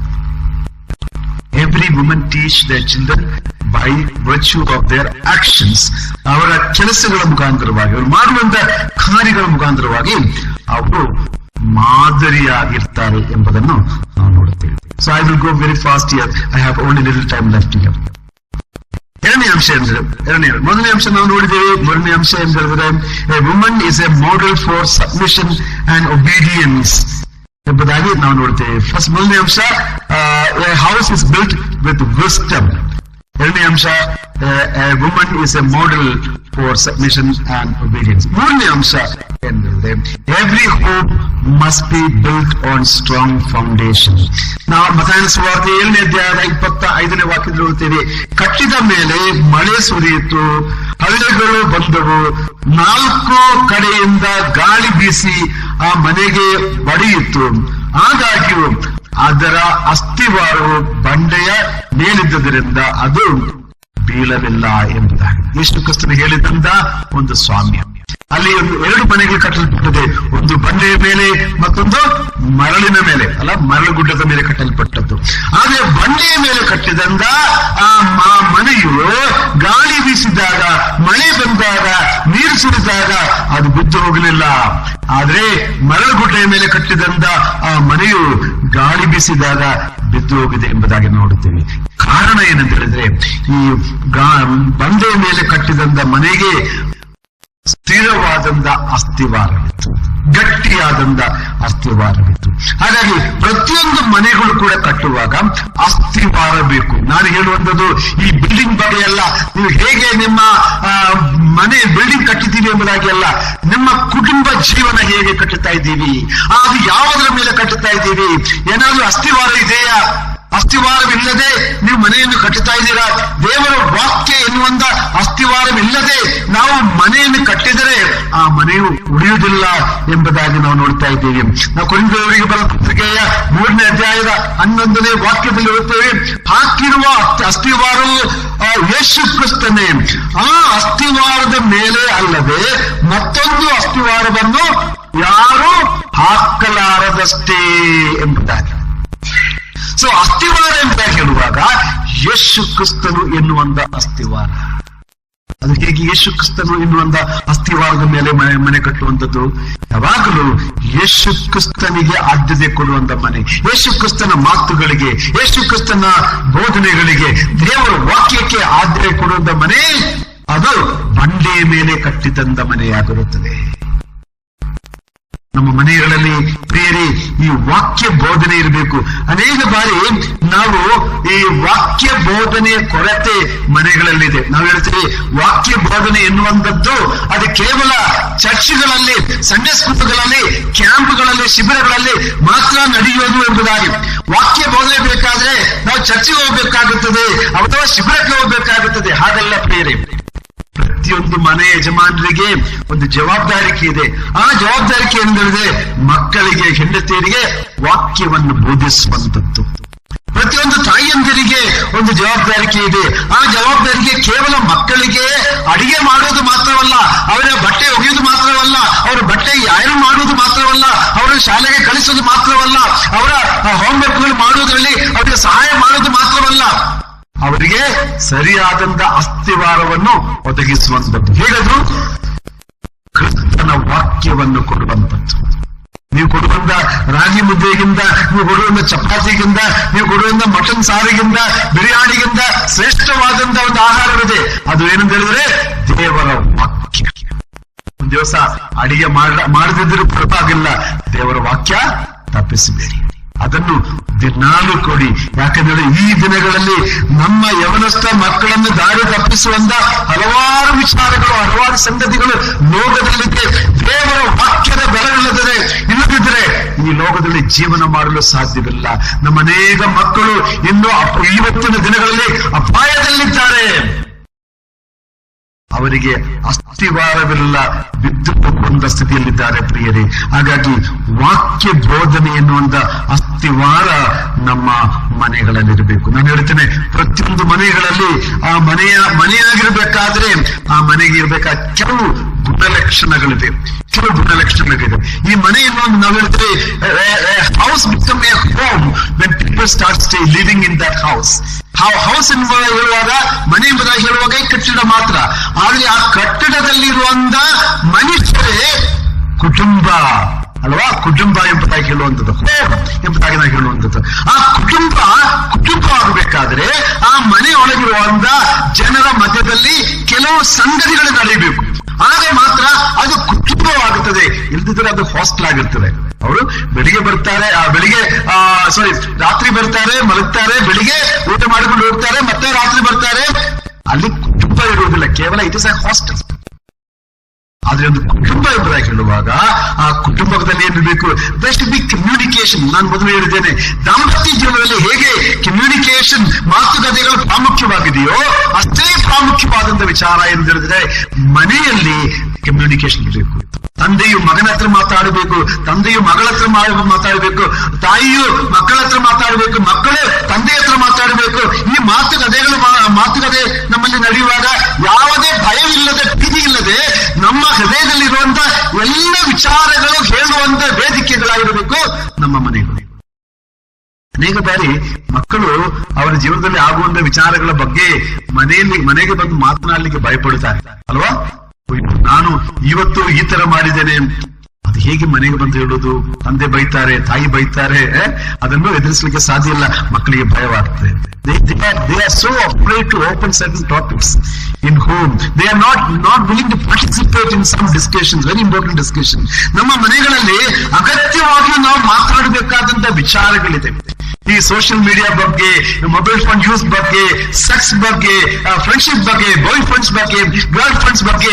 ನಿಮ್ಮಲ್ಲಿ ಎಷ್ಟು ಜನರು ಹುಡುಗಿಯರು ಮನೆಗೆ ಬಂದು ತಂದೆ ಹೇಳ್ತಾರೆ, ಇವತ್ತು ಒಬ್ಬ ಬೋಯಿ ನನಗೆ ಪ್ರಪೋಸ್ ಮಾಡಿದ್ದಾನೆ, ಒಬ್ಬ ಹುಡುಗ ಬಂದು ಇವತ್ತು ಒಬ್ಬ ಹುಡುಗಿ ನನಗೆ ಪ್ರಪೋಸ್ ಮಾಡಿದ್ದಾಳೆ ಅಂತ ಹೇಳುವಂತ ಅವಕಾಶ ನಿಮ್ಮ ಮನೇಲಿ ಇದೆಯಾ? ಆದ್ರೆ ಇವೆಲ್ಲ ಸಾಮಾನ್ಯವಾಗಿ ನಮ್ಮ ಸಮಾಜದಲ್ಲಿ ನಡೆಯುವಂತ ವಿಚಾರಗಳಲ್ಲವೇ? ಇದೆಲ್ಲ ನಮ್ಮ ಸಮಾಜದಲ್ಲಿ ನಡೆಯುವಂತ ವಿಚಾರಗಳು. ಆದ್ರೆ ಈ ವಿಚಾರಗಳು ನಾವು ಮನೆಗೆ ಬಂದು ಮಾತನಾಡಲಿಕ್ಕೆ ನಾವು ಇಷ್ಟಪಡುವುದಿಲ್ಲ. ಯಾಕಂದ್ರೆ ನಾವು ಹೇಳ್ತೇವೆ ಅದೆಲ್ಲ ಸರಿ ಇಲ್ಲ, ಅದೆಲ್ಲ ತಂದೆ ಹತ್ರ ತಾಯಿ ಹತ್ರ ಮಾತನಾಡುವಂತ ವಿಚಾರ ಅಲ್ಲ ಅಂತ ನಾವು ಹೇಳ್ತೇವಲ್ಲ. I think our home should be more open. ನಾವು ನಮ್ಮ ಮನೆಗಳಲ್ಲಿ ಇಂಥ ವಿಚಾರಗಳನ್ನು ಮಾತನಾಡುವಂತ ಅವಕಾಶ ಉಂಟಿದ್ರೆ ನಮ್ಮ ಮಕ್ಕಳು ಇದರ ಬಗ್ಗೆ ತಪ್ಪಾದಂತ ಮಾಹಿತಿಗಳು ಬೇರೆ ಕಡೆಯಿಂದ ಪಡ್ಕೊಳ್ತಾರೆ. ಅವರು ಹೆಚ್ಚು ಅಪಾಯಕರವಾದಂತ ಸ್ಥಿತಿಗೆ ಹೋಗ್ತಾರೆ. ಈ ಸೋಷಿಯಲ್ ಮೀಡಿಯಾ ಅಪ್ಲಿಕೇಶನ್ಸ್ ಬಂದ ನಂತರ ಈಗ ವಾಟ್ಸಪ್ ಇದೆ, ಇನ್ಸ್ಟಾಗ್ರಾಮ್ ಇದೆ, ಯೂಟ್ಯೂಬ್ ಇದೆ, ಅಥವಾ ಫೇಸ್ಬುಕ್ ಇದೆ. ಅನೇಕ ಅಪರಿಚಿತ ವ್ಯಕ್ತಿಗಳ ಜೊತೆಯಲ್ಲಿ ನಾವು ಸಂಪರ್ಕಗಳನ್ನು ಹೊಂದಬಹುದು, ಅವರ ಜೊತೆಯಲ್ಲಿ ನಾವು ಸಂಬಂಧಗಳನ್ನು ಬೆಳೆಸಬಹುದು. ಈ ರೀತಿಯಾದ ಅವಕಾಶಗಳು ಧಾರಾಳವಾಗಿರುವಾಗ ಯವನಸ್ಥರ ಮಕ್ಕಳು ತಪ್ಪಿ ಹೋಗುವಂತ, ದಾರಿ ತಪ್ಪಿ ಹೋಗುವಂತ ಸಾಧ್ಯತೆಗಳು ಬಹಳವಾಗಿದೆ. ಹಾಗಾದ್ರೆ ಅವರು ಮನೆಗೆ ಬಂದು ಅವರು ಹಾದು ಹೋಗುವಂತ ವಿಚಾರಗಳ ಬಗ್ಗೆ ಮಾತನಾಡುವಂತ ಅವಕಾಶಗಳು ಇಲ್ಲದಿದ್ರೆ ಅವರಿಗೆ ಸರಿಯಾದಂತ ಮಾರ್ಗದರ್ಶನ ಎಲ್ಲಿಂದ ಸಿಗುತ್ತದೆ? ಸೊ ಮನೆಗಳಲ್ಲಿ ಓಪನ್ ಆಗಿ ಮಾತನಾಡುವಂತ ಅವಕಾಶಗಳಿರ್ಬೋದು. My son is now working in Bangalore. ಆತನು ಹೇಳ್ತಾನೆ, ಇವತ್ತು ಕೆಲವೊಮ್ಮೆ ಫೋನ್ ಮಾಡುವ ಹೇಳ್ತಾರೆ, ಇವತ್ತು ನಾವು ಬರ್ತ್ಡೇ ಪಾರ್ಟಿ ಇದೆ, ಎಲ್ಲರೂ ಡ್ರಿಂಕ್ ಮಾಡ್ತಾರೆ. They offer drinks to me, but I did not drink. ಈ ತರ ಓಪನ್ ಆಗಿ ಹೇಳುವಂತ ಅವಕಾಶ ಇರಬೇಕು. ಓಪನ್ ಆಗಿ ಹೇಳುವಂತ ಅವಕಾಶ ಇರಬೇಕು. ಆ ಅವಕಾಶ ಇದ್ದಿದ್ರೆ ನಮ್ಮ ಮಕ್ಕಳು ತಪ್ಪಿ ಹೋಗುವಂತ ಸಾಧ್ಯತೆ. Everything should be shared openly. ಎರಡನೇ ಅಂಶ ಟ್ರಸ್ಟ್. ಒಂದು ಮನೆಯಲ್ಲಿ ಇರಬೇಕಾದಂತ ಅಂಶ ಅಂದ್ರೆ ಟ್ರಸ್ಟ್. ಪರಸ್ಪರ ನಾವು ಏನು ಭರವಸೆ ಇರಬೇಕು, ಒಬ್ಬರ ಮೇಲೆ ಒಬ್ಬರು ಭರವಸೆ ಇರಬೇಕು. ನನ್ನ ಮಗಳು ತಪ್ಪು ಮಾಡುವುದಿಲ್ಲ, ನನ್ನ ತಂದೆಯರು ತಪ್ಪು ಮಾಡುವುದಿಲ್ಲ, ನಾನು ಇದನ್ನು ಹೇಳಿದರೂ ನನ್ನ ತಂದೆ ನನಗೆ ಅರ್ಥ ಮಾಡಿಕೊಳ್ಳುತ್ತಾರೆ, ನನ್ನ ತಾಯಿ ನನಗೆ ಅರ್ಥ ಮಾಡಿಕೊಳ್ಳುತ್ತಾರೆ ಎನ್ನುವಂತ ಭರವಸೆ ಇರಬೇಕು. ಮೂರನೇದಾಗಿ there should be fun at home. ಕೆಲವರು ಹೇಳ್ತಾರೆ ಈ ಫನ್ ಅಥವಾ ಎಂಟರ್ಟೈನ್ಮೆಂಟ್ಸ್ ಅದೆಲ್ಲ ಅಗತ್ಯವಿಲ್ಲ, ಅದೆಲ್ಲ ಮನುಷ್ಯರಿಗೆ ಬೇಡ ಅಂತ ಹೇಳ್ತಾರೆ. ನಾನು ಹೇಳ್ತೇನೆ ಹಾಗೆಲ್ಲ, ನಾವೆಲ್ಲ ಮನುಷ್ಯರು, ನಾವು ಸಮಾಜದಲ್ಲಿ ಜೀವಿಸುವಂತವರು. ನಮ್ಮ ಮನಸ್ಸಿಗೆ ಕೆಲವೊಮ್ಮೆ ಖುಷಿ ಆಗುತ್ತೆ, ಕೆಲವೊಮ್ಮೆ ದುಃಖ ಆಗುತ್ತದೆ, ಇವೆಲ್ಲ ನಮ್ಗೆ ಬೇಕು. there should be enough time for fun. ನಾವು ಹೇಳ್ತೇವೆ ಮನೆಗೆ ನಾವು ಊಟಕ್ಕೆ ಒದಗಿಸ್ತೇವೆ, ಬಟ್ಟೆಗೆ ಒದಗಿಸ್ತೇವೆ, ಆದ್ರೆ ಇವತ್ತು ನಾವು ಒಂದು ಪಿಕ್ನಿಕ್ ಹೋಗೋಣ ಅಂತ ಹೇಳಿದ್ರೆ ಹೇಳ್ತೇವೆ ಬೇಡ, ಅದಕ್ಕೆಲ್ಲ ಖರ್ಚಿಗೆ ಹಣ ಇಲ್ಲ, ನಾವು ಮಾಡುವುದಿಲ್ಲ ಅಂತ ಹೇಳಿ. ಪ್ರತಿಯೊಂದು ಮನೆಯಲ್ಲಿ ಒಂದು ಫನ್ ಇರಬೇಕು. ಮನೆ ಎನ್ನುವಂಥದ್ದು ಸ್ವಲ್ಪ ತಮಾಷೆ ಇಡುವಂತ ಸ್ಥಳವಾಗಿರಬೇಕು, ಅಥವಾ ಅಲ್ಲಿ ಸ್ವಲ್ಪ ಎಂಟರ್ಟೈನ್ಮೆಂಟ್ಸ್ ಇರಬೇಕು. ಇದೆಲ್ಲ ಮನುಷ್ಯನಿಗೆ ಅಗತ್ಯವಾದಂತ ವಿಚಾರವಾಗಿದೆ. There should be fun at home. ನಾಲ್ಕನೇ ಅಂಶ ಎಂದ್ರೆ there should be flexibility at home. Rigid ಆಗಿರಬಾರದು. ಕೆಲವು ತಂದೆಯರು, ಕೆಲವು ತಾಯಂದಿರು ಅವ್ರು ಬಹಳ ರಿಜಿಡ್ ಆಗಿದ್ದಾರೆ. ಹೀಗೇನೇ ಆಗಬೇಕು, ಅದು ಆ ಕಡೆಗೂ ಈ ಕಡೆಗೂ ತಿರುಗಬಾರದು, ಆಗಿರಬಾರದು. There should be flexibility. ಯಾವುದೇ ಸಂಗತಿಗಳಿಗೆ ಫ್ಲೆಕ್ಸಿಬಿಲಿಟಿ ಇರಬೇಕು. ಅದು ಬಹಳ ಪ್ರಾಮುಖ್ಯವಾದಂತ ವಿಚಾರ. ನಾವು ಮೊದಲನೇ ಪ್ರಯತ್ನ 4ನೇ ಅಧ್ಯಾಯದ 8ನೇ ವಾಕ್ಯದ ಓದುತ್ತೇವೆ. And above all things have fervent love one for another. ಇವೆಲ್ಲದಕ್ಕಿಂತ ಹೆಚ್ಚಾಗಿ ಒಂದು ಮನೆ ಎಂಬುದಾಗಿ ಹೇಳುವಾಗ, ಅಥವಾ ಒಂದು ಕುಟುಂಬ ಎಂಬುದಾಗಿ ಹೇಳುವಾಗ, ಆ ಮನೆಯಲ್ಲಿ, ಆ ಕುಟುಂಬದಲ್ಲಿ ಏನಿರಬೇಕು? ಪರಸ್ಪರ ಪ್ರೀತಿ ಇರಬೇಕು. ಪರಸ್ಪರ ಪ್ರೀತಿ ಇರಬೇಕು. ಏನೇ ಇದ್ದರೂ ಕೂಡ ನಾವು ಪರಸ್ಪರ ಪ್ರೀತಿಸುವಂತವರಾಗಿರಬೇಕು. ಆ ಪ್ರೀತಿ ನಮ್ಮಲ್ಲಿರುವಾಗ ಇನ್ನೊಂದು ಸಹಜತೆಯಲ್ಲಿ ನಡೆಯುತ್ತದೆ. ಅದೇ ಮುಂದಿನ ಅಂಶ ಅಂತ ಹೇಳಿದ್ರೆ there should be unity in a house, in a home. ನಾವು ಮತ್ತಾಯನ ಸುವಾರ್ತೆ 12ನೇ ಅಧ್ಯಾಯದ 25ನೇ ವಾಕ್ಯದಲ್ಲಿ ಈ ರೀತಿಯಾಗಿ ಓದ್ತಾ ಇದ್ದೇವೆ. ಆತನು ಅವರ ಆಲೋಚನೆಗಳನ್ನು ತಿಳಿದುಕೊಂಡು ಅವರಿಗೆ ಹೇಳಿದ್ದೇನೆಂದರೆ, ಯಾವ ರಾಜ್ಯವಾದರೂ ತನ್ನಲ್ಲಿ ಭೇದ ಹುಟ್ಟಿದರೆ ಹಾಳಾಗುವುದು. ತನ್ನಲ್ಲಿ ಭೇದ ಹುಟ್ಟಿದ ಯಾವ ಪಟ್ಟಣವಾದರೂ ಮನೆಯಾದರೂ ನಿಲ್ಲದು ಎಂಬುದಾಗಿ ನಾವು ಮತ್ತಾಯನ ಸುವಾರ್ತೆ 12ನೇ ಅಧ್ಯಾಯದ 25ನೇ ವಾಕ್ಯದಲ್ಲಿ ಓದುತ್ತೇವೆ. ಯಾವ ಮನೆಯಲ್ಲಿ ಆದರೂ ಭೇದ ಹುಟ್ಟಿದರೆ, ಜಗಳ ಹುಟ್ಟಿದರೆ, ಅನೈಕ್ಯ ಹುಟ್ಟಿದರೆ ಆ ಮನೆ ನಿಲ್ಲುವುದಿಲ್ಲ. ಆ ಮನೆ ನಿಲ್ಲುವುದಿಲ್ಲ ಪ್ರಿಯರೇ. ಈ ಮನೆಗಳಲ್ಲಿರ್ಬೇಕಾದಂತ ಮತ್ತೊಂದು ಸಂಗತಿ ಏನಂದ್ರೆ ದೇ ಶುಡ್ ಬಿ ಯೂನಿಟಿ, ಐಕ್ಯತೆ. ನಾನು ಹಾಗೆ ಹೇಳಿದ್ದೇನೆ, ರಾಹೇಲಳ ಬಗ್ಗೆ ಹೇಳಿದ್ದೇನೆ, ನಾನು ಲೇಯಳ ಬಗ್ಗೆ ಹೇಳಿದ್ದೇನೆ. ಅವರ ಮಧ್ಯದಲ್ಲಿ ಜಗಳ ಆಗ್ತಾ ಇತ್ತು, ಅಲ್ಲಿ ಸಮಸ್ಯೆಗಳಿತ್ತು. ಆದ್ರೆ ಆ ಸಹೋದರಿಯರು ಹೇಳಿದ್ರು, ಏನೇ ಆದರೂ ನಾವು ಈ ಒಂದು ಐಕ್ಯತೆಯನ್ನು ಕಾಪಾಡುತ್ತೇವೆ. ನಮ್ಮಲ್ಲಿ ಭಿನ್ನಾಭಿಪ್ರಾಯವಿದೆ, ನನಗೂ ನಿನಗೂ ನೀವು ಬೈರಿಗಳಾಗಿದ್ದೇವೆ, ಆದರೂ ನಾವು ಐಕ್ಯವಾಗಿರುತ್ತೇವೆ. ಯಾವುದಕ್ಕೋಸ್ಕರ? ನಮ್ಮ ಕುಟುಂಬದ ಐಕ್ಯಕ್ಕೋಸ್ಕರ, ನಮ್ಮ ಮಕ್ಕಳ ಐಕ್ಯತೆಗೋಸ್ಕರ, ನಮ್ಮ ಕುಟುಂಬ ಐಕ್ಯವಾಗಿರಬೇಕೆಂಬುದಾಗಿ ಅವರು ತೀರ್ಮಾನವನ್ನು ತೆಗೆದುಕೊಂಡಿದ್ದಾರೆ. ಹಾಗಾಗಿ ಯಾವ ಮನೆಯಲ್ಲಿ ಆದರೂ ಭಿನ್ನಾಭಿಪ್ರಾಯ ಹುಟ್ಟಿದರೆ, ಯಾವ ಮನೆಯಲ್ಲಿ ಆದರೂ ಭೇದ ಹುಟ್ಟಿದರೆ ಆ ಮನೆಯು ನಿಲ್ಲುವುದಿಲ್ಲ. ಹಾಗಾಗಿ ನಮ್ಮ ಮನೆಗಳಲ್ಲಿ ಐಕ್ಯತೆ ಇರಬೇಕು. ಬೇರೆ ಮನೆಗಳಲ್ಲಿ ಅಣ್ಣ ತಮ್ಮಂದಿರು ಜಗಳ ಆಡುವಂಥದ್ದು ಒಂದು ವೇಳೆ ಸಾಮಾನ್ಯವಾದಂತಹ ಕಾರ್ಯ. ಗಂಡ ಹೆಂಡತಿಯರು ಜಗಳ ಆಡಬಹುದು, ಜಗಳ ಮಾಡದಿರುವಂಥದ್ದು ಒಳ್ಳೆಯದು. ಆದ್ರೆ ಕೆಲವು ಸಂದರ್ಭಗಳಲ್ಲಿ ಕಾರಣಾಂತರಗಳಿಂದ ಜಗಳಗಳಾಗುತ್ತದೆ. ಆದ್ರೆ ದೇವರ ವಾಕ್ಯಗಳು ಒಂದಿದ್ದು, ಈ ಭಿನ್ನಾಭಿಪ್ರಾಯಗಳಿದ್ದರೂ ಕೂಡ ನಾವು ಐಕ್ಯವಾಗಿರ್ಬೇಕು. ಐಕ್ಯತೆಯನ್ನು ಮಾತ್ರ ಕಳಕೊಳ್ಳಬಾರದು. ನಾನು ಎಷ್ಟೋ ಕಡೆ ನೋಡಿದ್ದೇನೆ, ಅಣ್ಣ ತಮ್ಮ ಜಗಳ ಮಾಡ್ತಾರೆ, ಅಣ್ಣನು ಬೇರೆ ಸೇವೆ ಮಾಡ್ತಾನೆ, ತಮ್ಮನು ಬೇರೆ ಸೇವೆ ಮಾಡ್ತಾನೆ. ನೋಡಿದೀರಾ? ಅನೇಕ ಕಡೆಗಳನ್ನು ನಾನು ನೋಡಿದ್ದೇನೆ. ನಾನು ಒಂದ್ಸಲ ಒಂದು ಸ್ಥಳಕ್ಕೆ ಕೂಟಕ್ಕೆ ಹೋಗಿದ್ದೇನೆ. ಅಲ್ಲಿ ಒಂದು ಸಭೆಗೆ ನನ್ನ ಕರೆದಿದ್ದಾರೆ. ನಾನು ಹೋದದ್ದು ತಮ್ಮನ ಮನೆಗೆ, ತಮ್ಮನ ಚರ್ಚಿಗೆ. ಆ ತಮ್ಮನ ಚರ್ಚಲ್ಲಿ ಆರಾಧನೆ ಮುಗಿದ ಕೂಡಲೇ ಅಣ್ಣನ ಚರ್ಚಲ್ಲಿ ಆರಾಧನೆ ಶುರುವಾಗುತ್ತೆ. ಇಬ್ರು ಮೈಕ್ ಹಾಕ್ತಾರೆ. ಅದು ಅಕ್ಕಪಕ್ಕದಲ್ಲಿದೆ. ಒಬ್ರು ಹಾಡ್ತಾರೆ, ಇನ್ನೊಬ್ರು ಹಾಡ್ತಾರೆ. ಒಬ್ಬರು ಪ್ರಸಂಗ ಮಾಡ್ತಾರೆ, ಇನ್ನೊಬ್ರು ಪ್ರಸಂಗ ಮಾಡ್ತಾರೆ. ಆದ್ರೆ ಅವರು ಪರಸ್ಪರ ನೋಡಿದ್ರೆ ಆಗಲ್ಲ, ಯಾವಾಗಲೂ ಜಗಳ ಮಾಡುತ್ತಾರೆ. ಅದು ಸರಿಯಲ್ಲ ಪ್ರಿಯರೇ. ಒಂದು ಮನೆ ಎಂಬುದಾಗಿ ಹೇಳುವಾಗ ಅಲ್ಲಿ ಐಕ್ಯತೆ ಇರಬೇಕು. ಭಿನ್ನಾಭಿಪ್ರಾಯಗಳು ಎಷ್ಟೇ ಇದ್ರೂ ಕೂಡ ಆ ಐಕ್ಯತೆಯನ್ನು ಬಿಡಬಾರ್ದು. ಆ ಐಕ್ಯತೆಯಲ್ಲಿ ಇರಬೇಕು. ನಮ್ಮ ಮನೆಗಳಲ್ಲಿ ಐಕ್ಯತೆ ಇರಲಿ ಎನ್ನುವಂಥದ್ದು ನನ್ನ ಬಯಕೆಯಾಗಿದೆ. ನಾವು ಮುಂದೆ ಓದುವಾಗ ನಾವು ಈ ದೇವತೆ ಎಫೆಸಪತ್ರಿಕೆ 4ನೇ ಅಧ್ಯಾಯದ 3ನೇ ವಾಕ್ಯದಲ್ಲಿ ಓದ್ತಾ ಇದ್ದೇವೆ. ಸಮಾಧಾನವೆಂಬ ಬಂಧನದಿಂದ ಕಟ್ಟಲ್ಪಟ್ಟವರಾಗಿದ್ದು ಪವಿತ್ರಾತ್ಮನಿಂದಾಗುವ ಐಕ್ಯವನ್ನು ಕಾಪಾಡಿಕೊಳ್ಳುವುದಕ್ಕೆ ಆಸಕ್ತರಾಗಿರ್ರಿ ಎಂಬುದಾಗಿ. ಬೇರೆ ಅನ್ಯ ಜನರಿಗೆ ಇಲ್ಲದೇ ಇರುವಂತಹ ಒಂದು ವಿಶೇಷವಾದಂತಹ ಸಂಗತಿ ಕ್ರೈಸ್ತ ಕುಟುಂಬಗಳಲ್ಲಿ ಇದೆ. ಏನದು? ಪವಿತ್ರಾತ್ಮನು. ಅನ್ಯ ಕುಟುಂಬಗಳಲ್ಲಿ ಯಾರೆಲ್ಲ? ಪವಿತ್ರಾತ್ಮನಿಲ್ಲ, ದೇವರ ವಾಕ್ಯವಿಲ್ಲ. ಇಲ್ಲಿ ಪವಿತ್ರಾತ್ಮನ ಕೆಲಸ ಏನಂತೇಳಿದ್ರೆ ಐಕ್ಯತೆಯನ್ನು ಉಂಟು ಮಾಡುವಂಥದ್ದು. ಎಲ್ಲಿ ಐಕ್ಯತೆ ಇದೆಯೋ ಅಲ್ಲಿ ಪವಿತ್ರಾತ್ಮನಿದ್ದಾನೆ. ಎಲ್ಲಿ ಐಕ್ಯತೆ ಇಲ್ಲದಿದೆಯೋ ಅಲ್ಲಿ ಪವಿತ್ರಾತ್ಮನಿಲ್ಲ. ಯಾವ ಸಭೆಯಲ್ಲಿ ಜಗಳ ಇದೆಯೋ ಅಲ್ಲಿ ಪವಿತ್ರಾತ್ಮನ ಕೆಲಸ ಇಲ್ಲ, ಅಲ್ಲಿ ಮನುಷ್ಯನ ಕೆಲಸ ಆಗ್ತಾ ಇದೆ. ಯಾವ ಕುಟುಂಬದಲ್ಲಿ ಐಕ್ಯತೆ ಇದೆಯೋ ಅಲ್ಲಿ ಪವಿತ್ರಾತ್ಮನ ಕೆಲಸ ಇದೆ. ಈಗ ಯಾವುದಾದ್ರೂ ಒಂದು ಮನೆಯಲ್ಲಿ ಐಕ್ಯತೆ ಇದೆ, ನಾವು ಹೇಳ್ಬೋದು, ಹೌದು, ನಿಜವಾಗಿ ಈ ಮನೆಯಲ್ಲಿ ಏನಿದೆ? ಪವಿತ್ರಾತ್ಮನು ಇದೆ ಎಂಬುದಾಗಿ. ಸೊ ಪವಿತ್ರಾತ್ಮನಿಂದಾಗುವ ಐಕ್ಯತೆಯನ್ನು ನಾವು ಕಾಪಾಡಿಕೊಳ್ಳುವುದರಲ್ಲಿ ಆಸಕ್ತರಾಗಿರೋಣ. ಕೊಲೊಸ್ಸೆ ಪತ್ರಿಕೆ 3ನೇ ಅಧ್ಯಾಯ ಅದರ 14ನೇ ವಾಕ್ಯದಲ್ಲಿ ಈ ರೀತಿಯಾಗಿ ಹುಟ್ಟುತ್ತೇವೆ. ಓಕೆ, ಪ್ರೀತಿಯನ್ನು ಧರಿಸಿಕೊಳ್ಳಿ, ಅದು ಸಂಪೂರ್ಣ ಮಾಡುವ ಬಂಧವಾಗಿದೆ ಎಂಬುದಾಗಿ ನಾವು ನೋಡ್ತಾ ಇದ್ದೇವೆ. ಈ ಪ್ರೀತಿ ಎನ್ನುವಂಥದ್ದು ಅದು ಸಂಪೂರ್ಣ ಮಾಡುತ್ತೆ ಹೇಳುವಾಗ it is a perfect bond. ಅದು ನಮ್ಮನ್ನು ಸಂಪೂರ್ಣ ಐಕ್ಯತೆಗೆ ನಡೆಸುವಂಥದ್ದಾಗಿದೆ. ಯಾಕೆ ಐಕ್ಯತೆ ಇಲ್ಲ? ಕಾರಣ ಪ್ರೀತಿ ಇಲ್ಲ. ಈ ಪ್ರೀತಿಗೂ ಇಷ್ಟಪಡುವುದಕ್ಕೂ ವ್ಯತ್ಯಾಸವಿದೆ. ಪ್ರೀತಿ ಎಂಬುದಾಗಿ ಹೇಳುವಾಗ in spite of other persons weaknesses, ಒಬ್ಬ ವ್ಯಕ್ತಿ ನಾವು ಯಾರನ್ನು ಪ್ರೀತಿಸುತ್ತೇವೋ ಆ ವ್ಯಕ್ತಿಯಲ್ಲಿ ಒಂದು ವೇಳೆ ನಮಗೆ ಇಷ್ಟವಿಲ್ಲದಿರುವಂತ ಹಲವಾರು ಸಂಗತಿಗಳಿರ್ಬೋದು. ಆ ವ್ಯಕ್ತಿಯನ್ನು ನಾವು ಇಷ್ಟಪಡುವುದಿಲ್ಲ, ಆದ್ರೆ ಆ ವ್ಯಕ್ತಿಯನ್ನು ನಾವು ಪ್ರೀತಿ ಮಾಡಬಹುದು. ಯಾಕಂದ್ರೆ ಪ್ರೀತಿ ಎನ್ನುವಂಥದ್ದು ಇಷ್ಟಪಡುವಂಥದ್ದಲ್ಲ. ಪ್ರೀತಿ ಎನ್ನುವಂಥದ್ದು ಇಟ್ಸ್ ಎ ಚಾಯ್ಸ್. ನಾವು ಆ ವ್ಯಕ್ತಿಯನ್ನು ಪ್ರೀತಿಸುತ್ತೇವೆ. ಆ ಪ್ರೀತಿ ನಮ್ಮಲ್ಲಿರುವಾಗ ನಮ್ಮಲ್ಲಿ ಐಕ್ಯತೆ ಬರುತ್ತದೆ. ಸೊ ಅದು ಪ್ರೀತಿ ಅನ್ನುವಂಥದ್ದು. ಇನ್ನೊಂದು ವಾಕ್ಯ ಭಾವ ಕೂಡ ಮೊನ್ನೆ ಕೋರಿಂದ 1ನೇ ಅಧ್ಯಾಯ ಅದರ 10ನೇ ವಾಕ್ಯದಲ್ಲಿ, ಸಹೋದರರೇ ನಿಮ್ಮೆಲ್ಲರ ಮಾತು ಒಂದೇ ಆಗಿರಬೇಕು. ಇದು ಅಸಾಧ್ಯವಾದಂತ ಕಾರ್ಯ. ಅನೇಕ ಬಾರಿ ನಾವು ಹೇಳ್ತೇವೆ ನಮ್ಮ ಮಾತುಗಳು ಬೇರೆ ಬೇರೆ ಆಗಿರ್ತದೆ.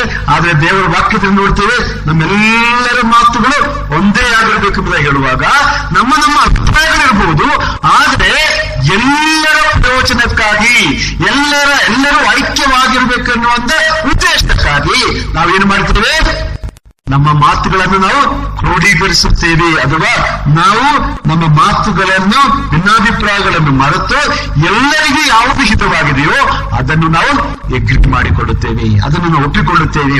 ಅದಕ್ಕೆ ನಾವು ಹೇಳುವಂಥದ್ದು ನಿಮ್ಮೆಲ್ಲರ ಮಾತು ಒಂದೇ ಆಗಿರಬೇಕು. ನಿಮ್ಮಲ್ಲಿ ಭೇದಗಳಾಗಬಾರದು. ನೀವು ಒಂದೇ ಮನೋಭಾವವನ್ನು ಒಂದೇ ಅಭಿಪ್ರಾಯವನ್ನು ಉಳ್ಳವರಾಗಿರಬೇಕು ಎಂಬುದಾಗಿ ನಾವು ಅಲ್ಲಿ ನೋಡುವಂತವರಾಗಿದ್ದೀವಿ ಪ್ರಿಯರೇ. ನಾವು ಒಂದೇ ಮನಸ್ಸು ಒಂದೇ ಅಭಿಪ್ರಾಯವನ್ನು ಹೊಂದಿದವರಾಗಿರಬೇಕು.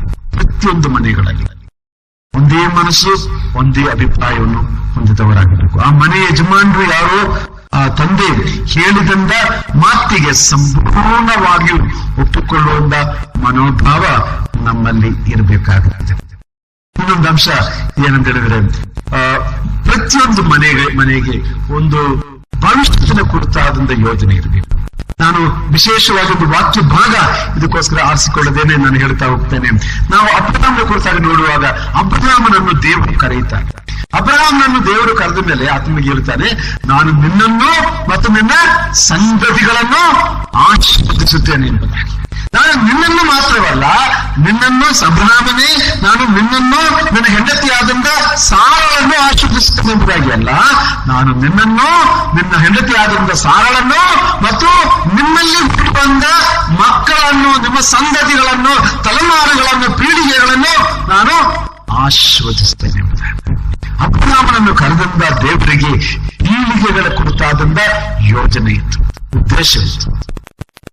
ಹಾಗಾದ್ರೆ ಆ ದೇವರಿಂದ ಕರೆಯಲ್ಪಟ್ಟವರಾದಂತ ನಾವು ಕೂಡ ನಮ್ಮ ಕುಟುಂಬಗಳ ಕುರಿತಾಗಿ, ತಲೆಮಾರುಗಳ ಕುರಿತಾಗಿ, ಮಕ್ಕಳ ಕುರಿತಾಗಿ, ಭವಿಷ್ಯದ ಕುರಿತಾಗಿ ಆಲೋಚನೆಯುಳ್ಳವರಾಗಿರಬೇಕು.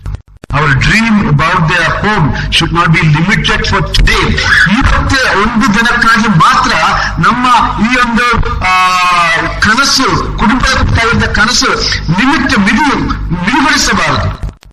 ನಮ್ಮ ಕನಸು ಅದು ಭವಿಷ್ಯವನ್ನು ಒಳಗೊಂಡದ್ದಾಗಿರ್ಬೇಕು ಅನ್ನೋದು ಹೇಳಲಿಕ್ಕೆ ನಾನು ಇಷ್ಟಪಡುತ್ತೇನೆ. ಕೊನೆಯದಾಗಿ ಈ ಸಂದೇಶ ಮುಗಿಸುವಾಗ ಸ್ತ್ರೀಯರೇ ಇನ್ನೊಂದು ವಿಚಾರವನ್ನು ಹೇಳಲಿಕ್ಕೆ ಇಷ್ಟಪಡುವುದು, ಪ್ರತಿಯೊಂದು ಮನೆಯನ್ನು ಕಟ್ಟುವಾಗ ನೀವು ಒಂದು ವಿಚಾರವನ್ನು ಅರ್ಥ ಮಾಡಿಕೊಳ್ಳಬೇಕು. ಅದೇನಂತ ಹೇಳಿದ್ರೆ, ಮನೆ ಕಟ್ಟುವಂತವರು ನಾವಲ್ಲ, ದೇವರು ತಾನೇ ಕಟ್ಟುತ್ತಾನೆ. ಸ್ಯಾಮ್ಸ್ ಕೀರ್ತನೆಗಳು 127 ಎಲ್ಲರಿಗೆ ಸುಪರಿಚಿತವಾಗಿರುವಂತಹ ವಾಕ್ಯ ಭಾಗ. ಇಲ್ಲಿ ಓದುವಂಥದ್ದು 1ನೇ ವಾಕ್ಯ, ಯೆಹೋವನು ಮನೆ ಕಟ್ಟದಿದ್ದರೆ ಅದನ್ನು ಕಟ್ಟುವವರು ಕಷ್ಟಪಡುವುದು ವ್ಯರ್ಥ ಎಂಬುದಾಗಿ. ಯೆಹೋವನು ಮನೆಯನ್ನು ಕಟ್ಟದಿದ್ದರೆ, ಸೊ ಮನೆ ಕಟ್ಟುವುದು ಯಾರು? ಯೆಹೋವನು ಕಟ್ಟುತ್ತಾನೆ, ನಾವಲ್ಲ. ಮನೆ ಕಟ್ಟುವಂಥದ್ದು ದೇವರ ಕೆಲಸವಾಗಿದೆ. ಹಾಗೆ ಮನೆ ಕಟ್ಟುವಂತ ಸಹೋದರಿಯರು, ಬುದ್ಧಿವಂತರಾದಂತಹ ಸಹೋದರಿಯರು ತಿಳ್ಕೊಳ್ಳುತ್ತಾರೆ, ಮನೆ ಕಟ್ಟುವುದು ನಾವಲ್ಲ, ದೇವರು ಕಟ್ಟಿಕೊಡುತ್ತಾನೆ. ಮನೆ ಕಟ್ಟುವುದು ಹೇಗೆ ಕಟ್ಟುತ್ತೇವೆ? ನಾವು ದೇವರಲ್ಲಿ ಆಶ್ರಯಿಸಿ, ದೇವರ ಚಿತ್ತಕ್ಕೆ ಒಳಪಟ್ಟವರಾಗಿ, ದೇವರ ನಾಮದ ಮಹಿಮೆಗಾಗಿ ನಾವು ಮನೆಯನ್ನು ಕಟ್ಟುವವರಾಗಿದ್ದೇವೆ ಎನ್ನುವಂತ ಆ ಒಂದು ಮನವರಿಕೆ, ಆ ಒಂದು ಅರಿವು, ಸರಿಯಾದಂತ ಮಾರ್ಗದಲ್ಲಿ ನಮ್ಮ ಮನೆಗಳನ್ನು ಕಟ್ಟುವುದಕ್ಕೆ ನಮಗೆ ಸಹಾಯವಾಗುವಂತದ್ದಾಗಿದೆ. ಮನೆ ಕಟ್ಟುವಂಥದ್ದು ನಾವೆಲ್ಲ, ದೇವರು ಕಟ್ಟುವಂತದ್ದಾಗಿದೆ. ಈಗ ನಾವು ಹಲವಾರು ಸತ್ಯಗಳನ್ನು ಕಲಿತಿದ್ದೇವೆ. ರಾಹೇಲಳು ಮತ್ತು ಲೇಯಳು ಆ ಮನೆಯನ್ನು ಕಟ್ಟಿದ್ದು ಹೇಗೆ ಎಂಬುದಾಗಿ ನಾವು ಕಲಿತಿದ್ದೇವೆ. ಮತ್ತು ಆ ಒಂದು ಉದಾಹರಣೆಯನ್ನು ಇಟ್ಟುಕೊಂಡು ಅನೇಕ ವಿಚಾರಗಳನ್ನು ಮನೆ ಕಟ್ಟುವುದರ ಬಗ್ಗೆ ನಾವು ಕಲಿತಿದ್ದೇವೆ.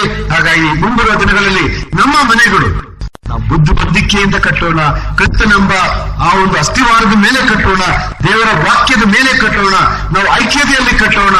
ನಾವು ಮನೆಯನ್ನು ಕಟ್ಟುವಾಗ ನಾವು ಭವಿಷ್ಯವನ್ನು ಮನಸ್ಸಿನಲ್ಲಿಟ್ಟುಕೊಂಡು ನಮ್ಮ ಮನೆಗಳನ್ನು ಕಟ್ಟೋಣ. ದೇವರು ನಮ್ಮೆಲ್ಲರನ್ನು ವಿಶೇಷವಾಗಿ ಆಶೀರ್ವದಿಸಲಿ ಎಂಬುದಾಗಿ ಹೇಳುತ್ತಾ ಈ ಸಂದೇಶವನ್ನು ಮುಗಿಸ್ತೇನೆ. ಮಧ್ಯಾಹ್ನ ಮೇಲೆ ನಾವು ಸೇರಿ ಬರುವಾಗ ದೇವರ ಚಿತ್ರಕ್ಕೆ ಅನುಗುಣವಾಗಿ ನಾವು ಹೇಗೆ ಮನೆಯನ್ನು ಕಟ್ಟೋದು ಎನ್ನುವುದರ ಬಗ್ಗೆ ಸ್ವಲ್ಪ ಮಟ್ಟಿಗೆ ನಾವು ಧ್ಯಾನ ಮಾಡೋಣ. ಅದಕ್ಕೋಸ್ಕರ ನಾವು ಸಿದ್ಧತೆಯಿಂದ ಬರೋಣ. ದೇವರು ನಮ್ಮೆಲ್ಲರನ್ನು ವಿಶೇಷವಾಗಿ ಆಶೀರ್ವದಿಸಲಿ.